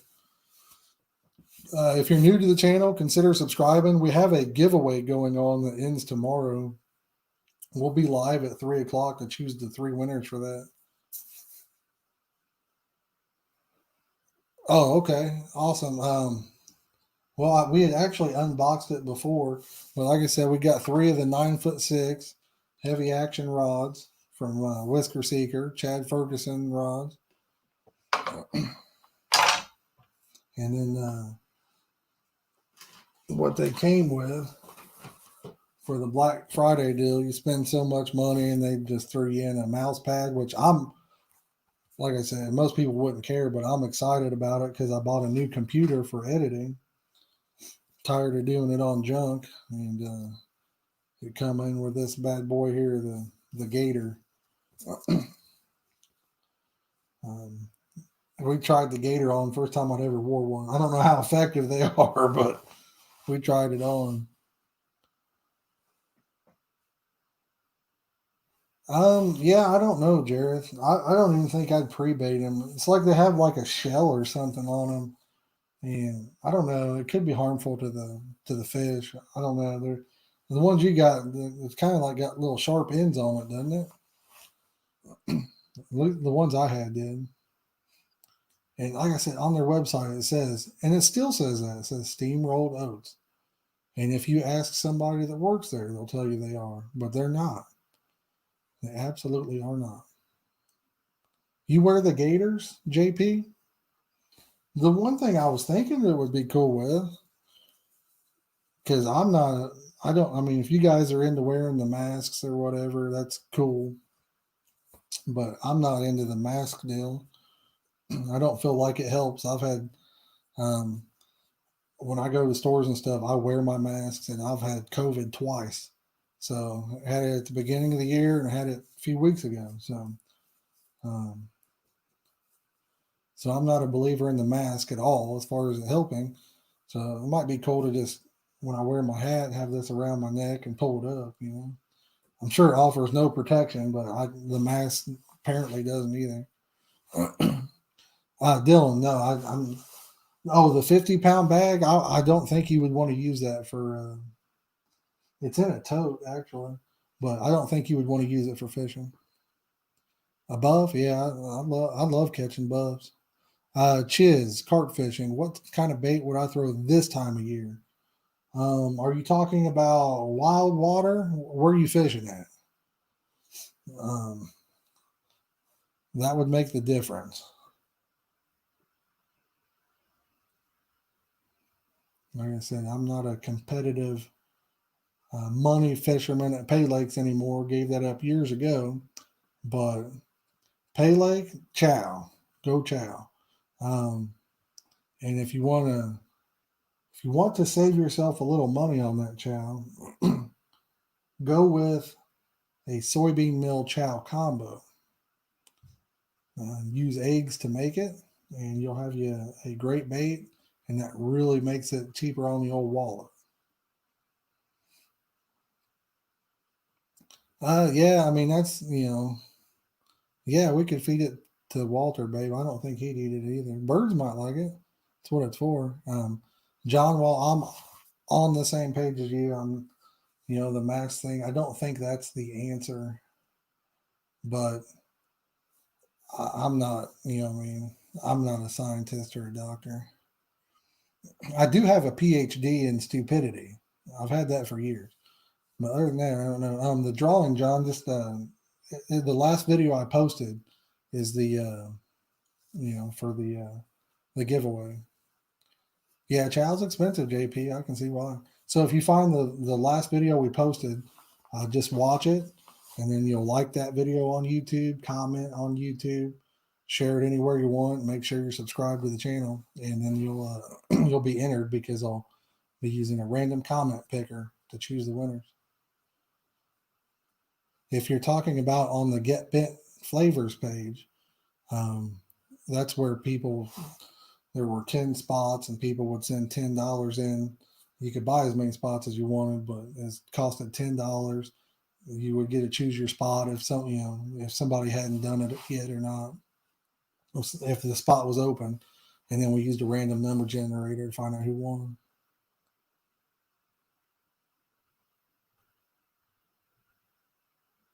Um, I mean, I think they're really sharp myself. I'm trying to think who Quarter makes one too. You're talking about the curb shanks, because I think it was Dylan. I think Dylan bought some because he's like, oh no, I want to, and then we compared them. They're same hook, man. Now I'm going to tell you that a lot of your stuff that you get off, if you buy something from like Wish or whatever, I mean, a lot of that stuff is trash. You know what I mean? But some of it you'll find is actually exactly what you would buy from a name brand and just repackaged. So I don't know if you guys can see that, but these are the hooks I use. I love them myself. I mean, it's you know super sharp. Doesn't take much, and it'll dig into your fingers. So. Well, good luck, Chiz. I mean, I'll be honest with you.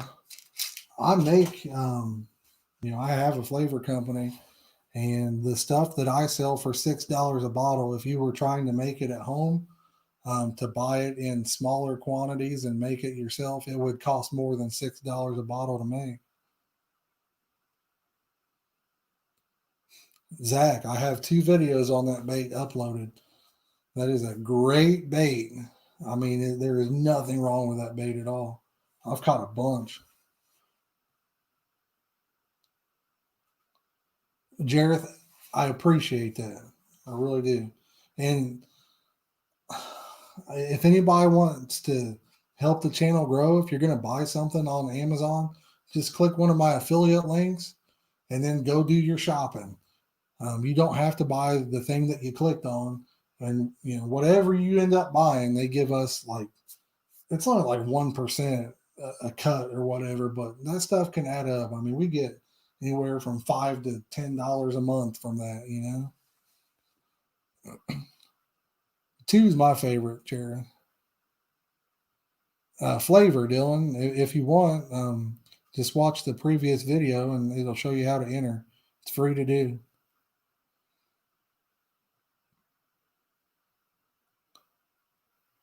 Okay, yeah. Now, I mean, I used to use the shrink tubing. I don't do it anymore myself, but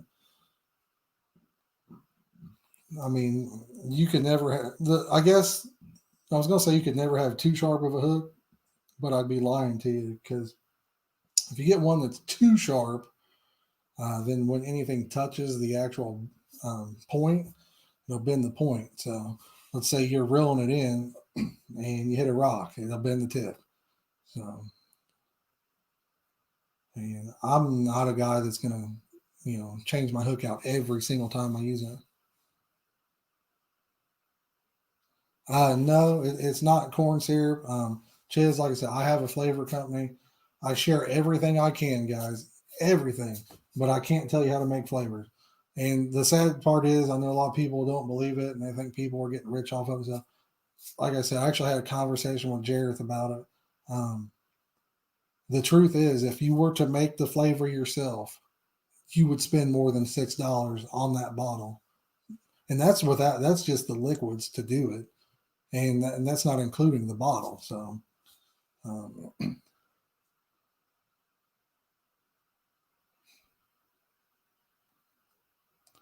okay, Jared, and see, so do you use a lot of hair rigs, Jared?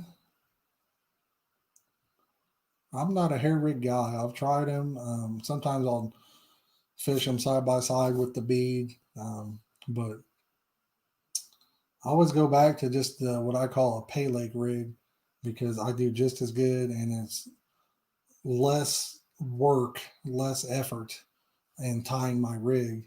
But I mean, I can tie a hair rig up pretty quick now. Um, if I make one or two of them, I get right back in the hang of it. Just like tying up a pay lake rig, man. I use the surgeon's loop, they call it, I think. And dude, I can whip out a rig like that, a snelled rig, just quick. Thursday, well, Dylan, good luck. What is it? Is next Thursday, is that New Year's Eve? I think it might be New Year's Eve. I'm not sure. Because this Thursday is Christmas Eve, I believe. I think this is going to be the year that I don't do any real cold water fishing.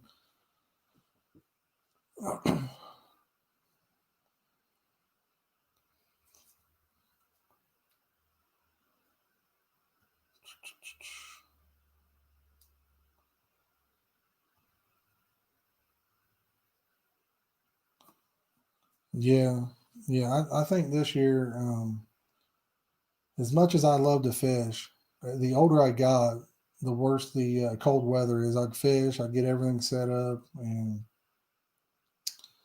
you know, it just, I don't know. I found myself freezing and just wishing I was at home. So, oh yeah, I mean, I've caught a lot of big fish in the wintertime, Dylan. Um, I'll be honest, highway could be frozen over by next week. There's a good possibility. I think I want to say the back lake was frozen over right now. I think it is.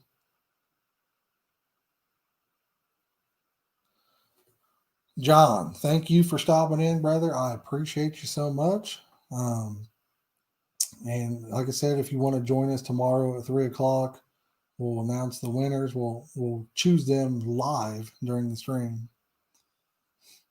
Let me see. Chiz had another comment here.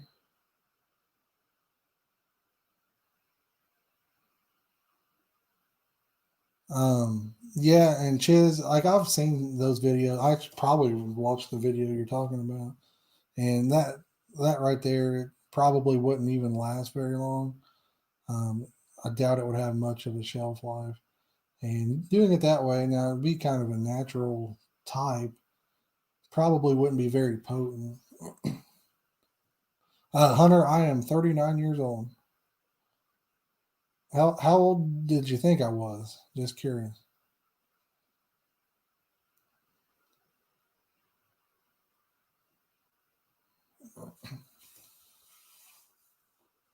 But I've caught a lot of fish on plain bait. I mean, tons of them. So, and the thing you got to think about flavor, like I said, mine aren't cut per se. Some people thin them or whatever, but mine aren't cut. And when you put a flavor in the water or a ball of bait that has flavor, you've seen the videos, all that flavor leaks out. Um, I don't know how long it stays there. That would be an interesting scientific experiment in a big body of water.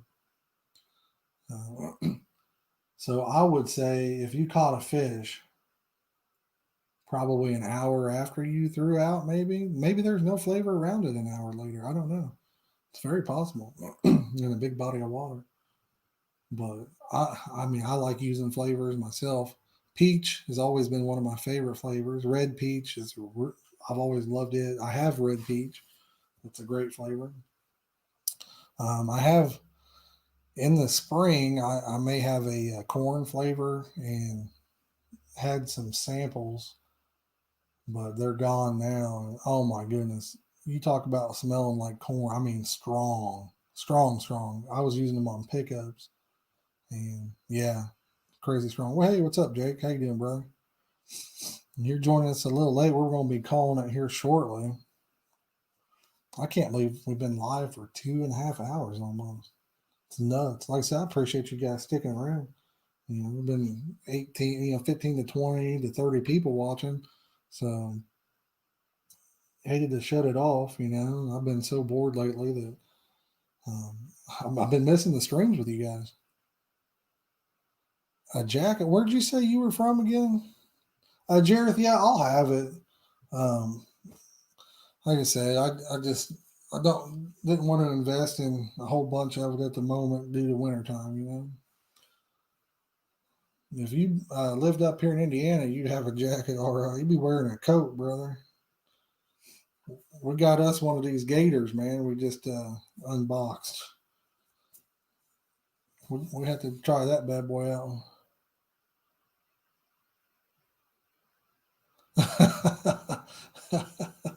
Yeah. Well, if you got plenty, I mean, use them up first. You know what I mean? You're probably like me, though. I mean, whatever I'm doing it. So I had so many different flavors. I sold a whole bunch of different brands to somebody. I think I sold them to a guy named John, but it had just tons of them for almost nothing. Hey, same to you, Chiz. I really appreciate you stopping by, and we're feeling a heck of a lot better now, brother. So, if you want, if you guys haven't entered that giveaway, like I said, it's free. Just go to our previous posted video and enter that. I'd hate to see, I would love to see everybody get in and have a shot at winning it. But we'll catch you on the next one, Chiz. Appreciate you.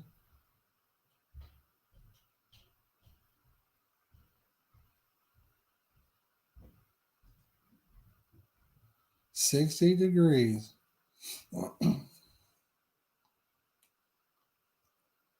So there's Zach's comment, and yeah, like he's saying, I mean, a typical flavor, it could last a few years.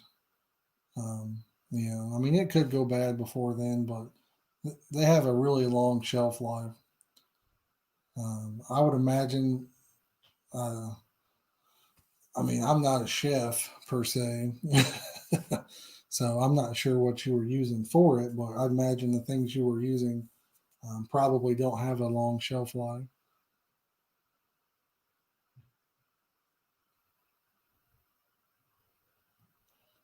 Oh yeah, yeah, Jared, for sure. Keep in mind, some syrup baits, while they call them forever baits, they do still have a shelf life. But some of them, um, if they start to dry up or don't pack, you can add some more syrup to them, and they'll start packing again. Millet is a bait that it lasts a long time, but sometimes it will stop packing. Sometimes you can revive it by setting it in the sun in like a bag, and it'll start sweating a little bit and start packing. Dylan, that red peach is fire, dude. Absolute fire. I don't have a bottle of it down here. I don't think, unless this is it.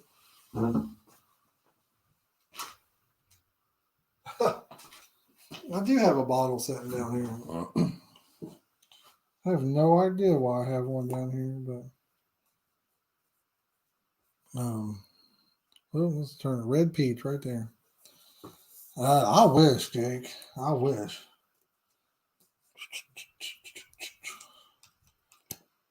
Well, I'll show you guys how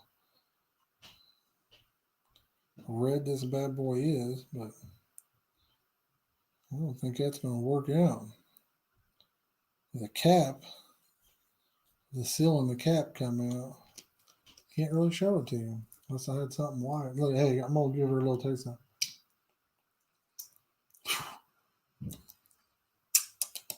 I mean, if I'm a carb, I'm good to go. I'm ready to tap that, dude. Yeah, this one here is a really good one. I mean, Hunter, yeah, I've got whatever you need, brother. I got a whole bunch of them. I I pour them as they're ordered. So the red peach and your other peaches. Okay, great question, Jared. I like that, man. No, they're $6 is how much mine are, Dylan. I think I had like a little deal going on when you bought some at $5, but yeah, they're $6. Um, so, Jareth, I have a poppin' peach, and I call it poppin' because it's got a little bit of heat to it. All right. The super peach is super concentrated. It'll turn your bait almost really an orange color. It's very strong and has a lot of color to it. The red peach, um, I don't know if you guys have used the other brand red peach or not, but it's basically the same thing. Um, it's hard to explain. You just have to smell. This has a completely different smell than the other ones, and it's red, so it will turn your bait red. Hunter, I really don't know. I probably have. Um, Jolene, if you're still watching, how many flavors do we have? 30 maybe. We probably got 30 flavors. When I originally started, I was like, we're going to do 10 flavors, only 10. And within a month, I had 30 or so, or 20 something, or 30 something. I don't know. Maybe it's not 30. Maybe it's 20 something. Yeah, Dylan, if you like peach, man, I, dude, I would highly get on that. I was using, when it had it made there, and I originally used it on pickups to start out with, and I'm not a big pickup believer, but man, I caught a lot of fish on them. Catfishing, Jake, I'll tell you what, probably is like a few trips before the end there. God, we tore up the catfish. I was using chow pack bait, believe it or not, and we tore them up, dude. Absolutely, I bet you I caught 10 in pretty short time. Might have been more than that. And we was getting kind of mad because we didn't catch a carp, and all we caught was catfish. And if I'd had to do over, because we'd stop filming halfway through, um, or as soon as we reeled in, I'm like, cut it off, and I'd unhook it and throw it back in. But I wish I had all that back, because what I would have done is said, you know, showed people that chow is one of the best catfish baits. If you take chow to a local lake, you can literally just tear up the catfish. Yeah, I mean, Hunter, I can send you a list on Facebook. I can't post it here, but I have a list on Facebook. I actually need to send it to another guy. I told him when I got to a computer I would, and I forgot all about it. 39 flavors, Jared? Oh my God, dude. See, that's what I'm saying. It gets out of hand quick, guys. It gets out of hand real quick. And like I said, guys, for you guys that see me looking down, the computer, the comments are down here. I'm not trying to not look at you in the eye or anything. I'm a believer that when you talk to somebody, you look at them in the eye. But yeah, I'm just reading the comments here. And so we got some new stuff. The red peach, it's fairly new. I used it in the fall. I don't know that I got. I think I did get some footage where I was showing it off. I never did put a video together with it. I may put a video together with it. Yeah, yeah, Ben and Jerry's. Yeah, Jake. I mean, if that's what Jared said, I don't doubt it. We went crazy with it for some reason. Like I said, I was like, we're gonna do 10 flavors. That's it. And I bet you within a month we had like 30 or so.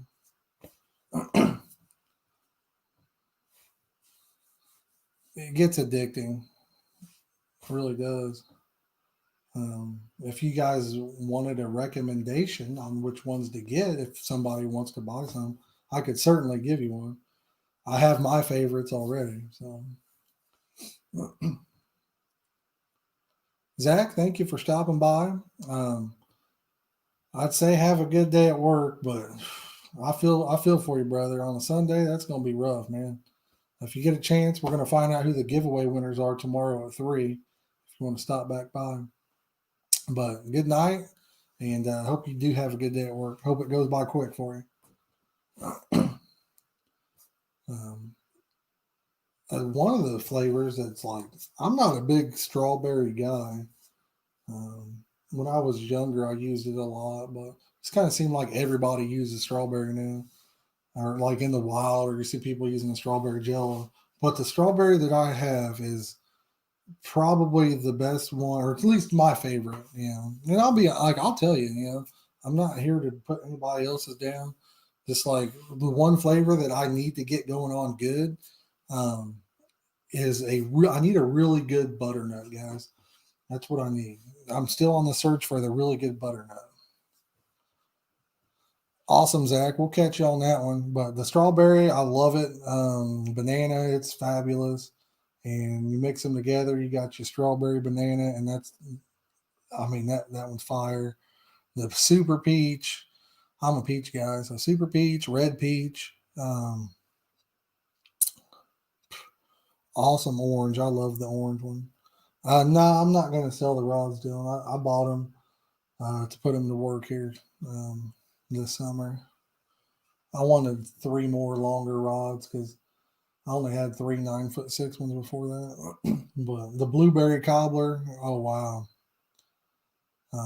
yeah, I'd forgot about blueberry cobbler, Jared, and I don't know how many fish I caught on that flavor. It was crazy. I think I used it 3 or 4 times in a row, or maybe more than that, but it was nuts. And you said pineapple. That pineapple's a good one. I don't use pineapple much, but there's a lot of people that say pineapple is the best flavor. Um, I don't personally use pineapple too much, but it is a very good one. Banana bread. Now, Jared, does that banana bread not smell exactly like banana bread? I mean, it smells exactly like if you walk in the house and your mom, when you were a kid, or your grandma or whatever, was making some banana nut bread, doesn't it?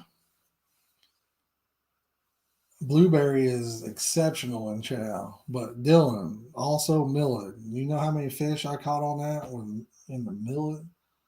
I remember going over to Springwood. I mean, I always catch a lot of fish at Springwood, but oh my goodness, I couldn't keep rod in the water, and there was people fishing around me that were not catching a fish.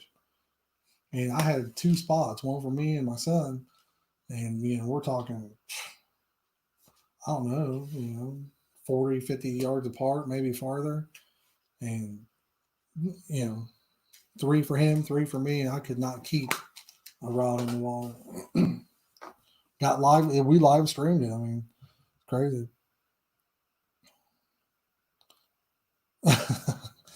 That's awesome. I'm kind of weird, man. I've been known to take a bottle of flavor and just open it up and let it sit on the kitchen table or something, and let it act as an air freshener. So that's crazy. But guys, we've been going for 2.5 hours here. My wife had to work today, so I know she's had a long day. She's tired. I think we got our Christmas shopping finished up. Um, We went right back into town and had to do that. So I'm gonna go up, spend a little time with her, hang out, watch some TV.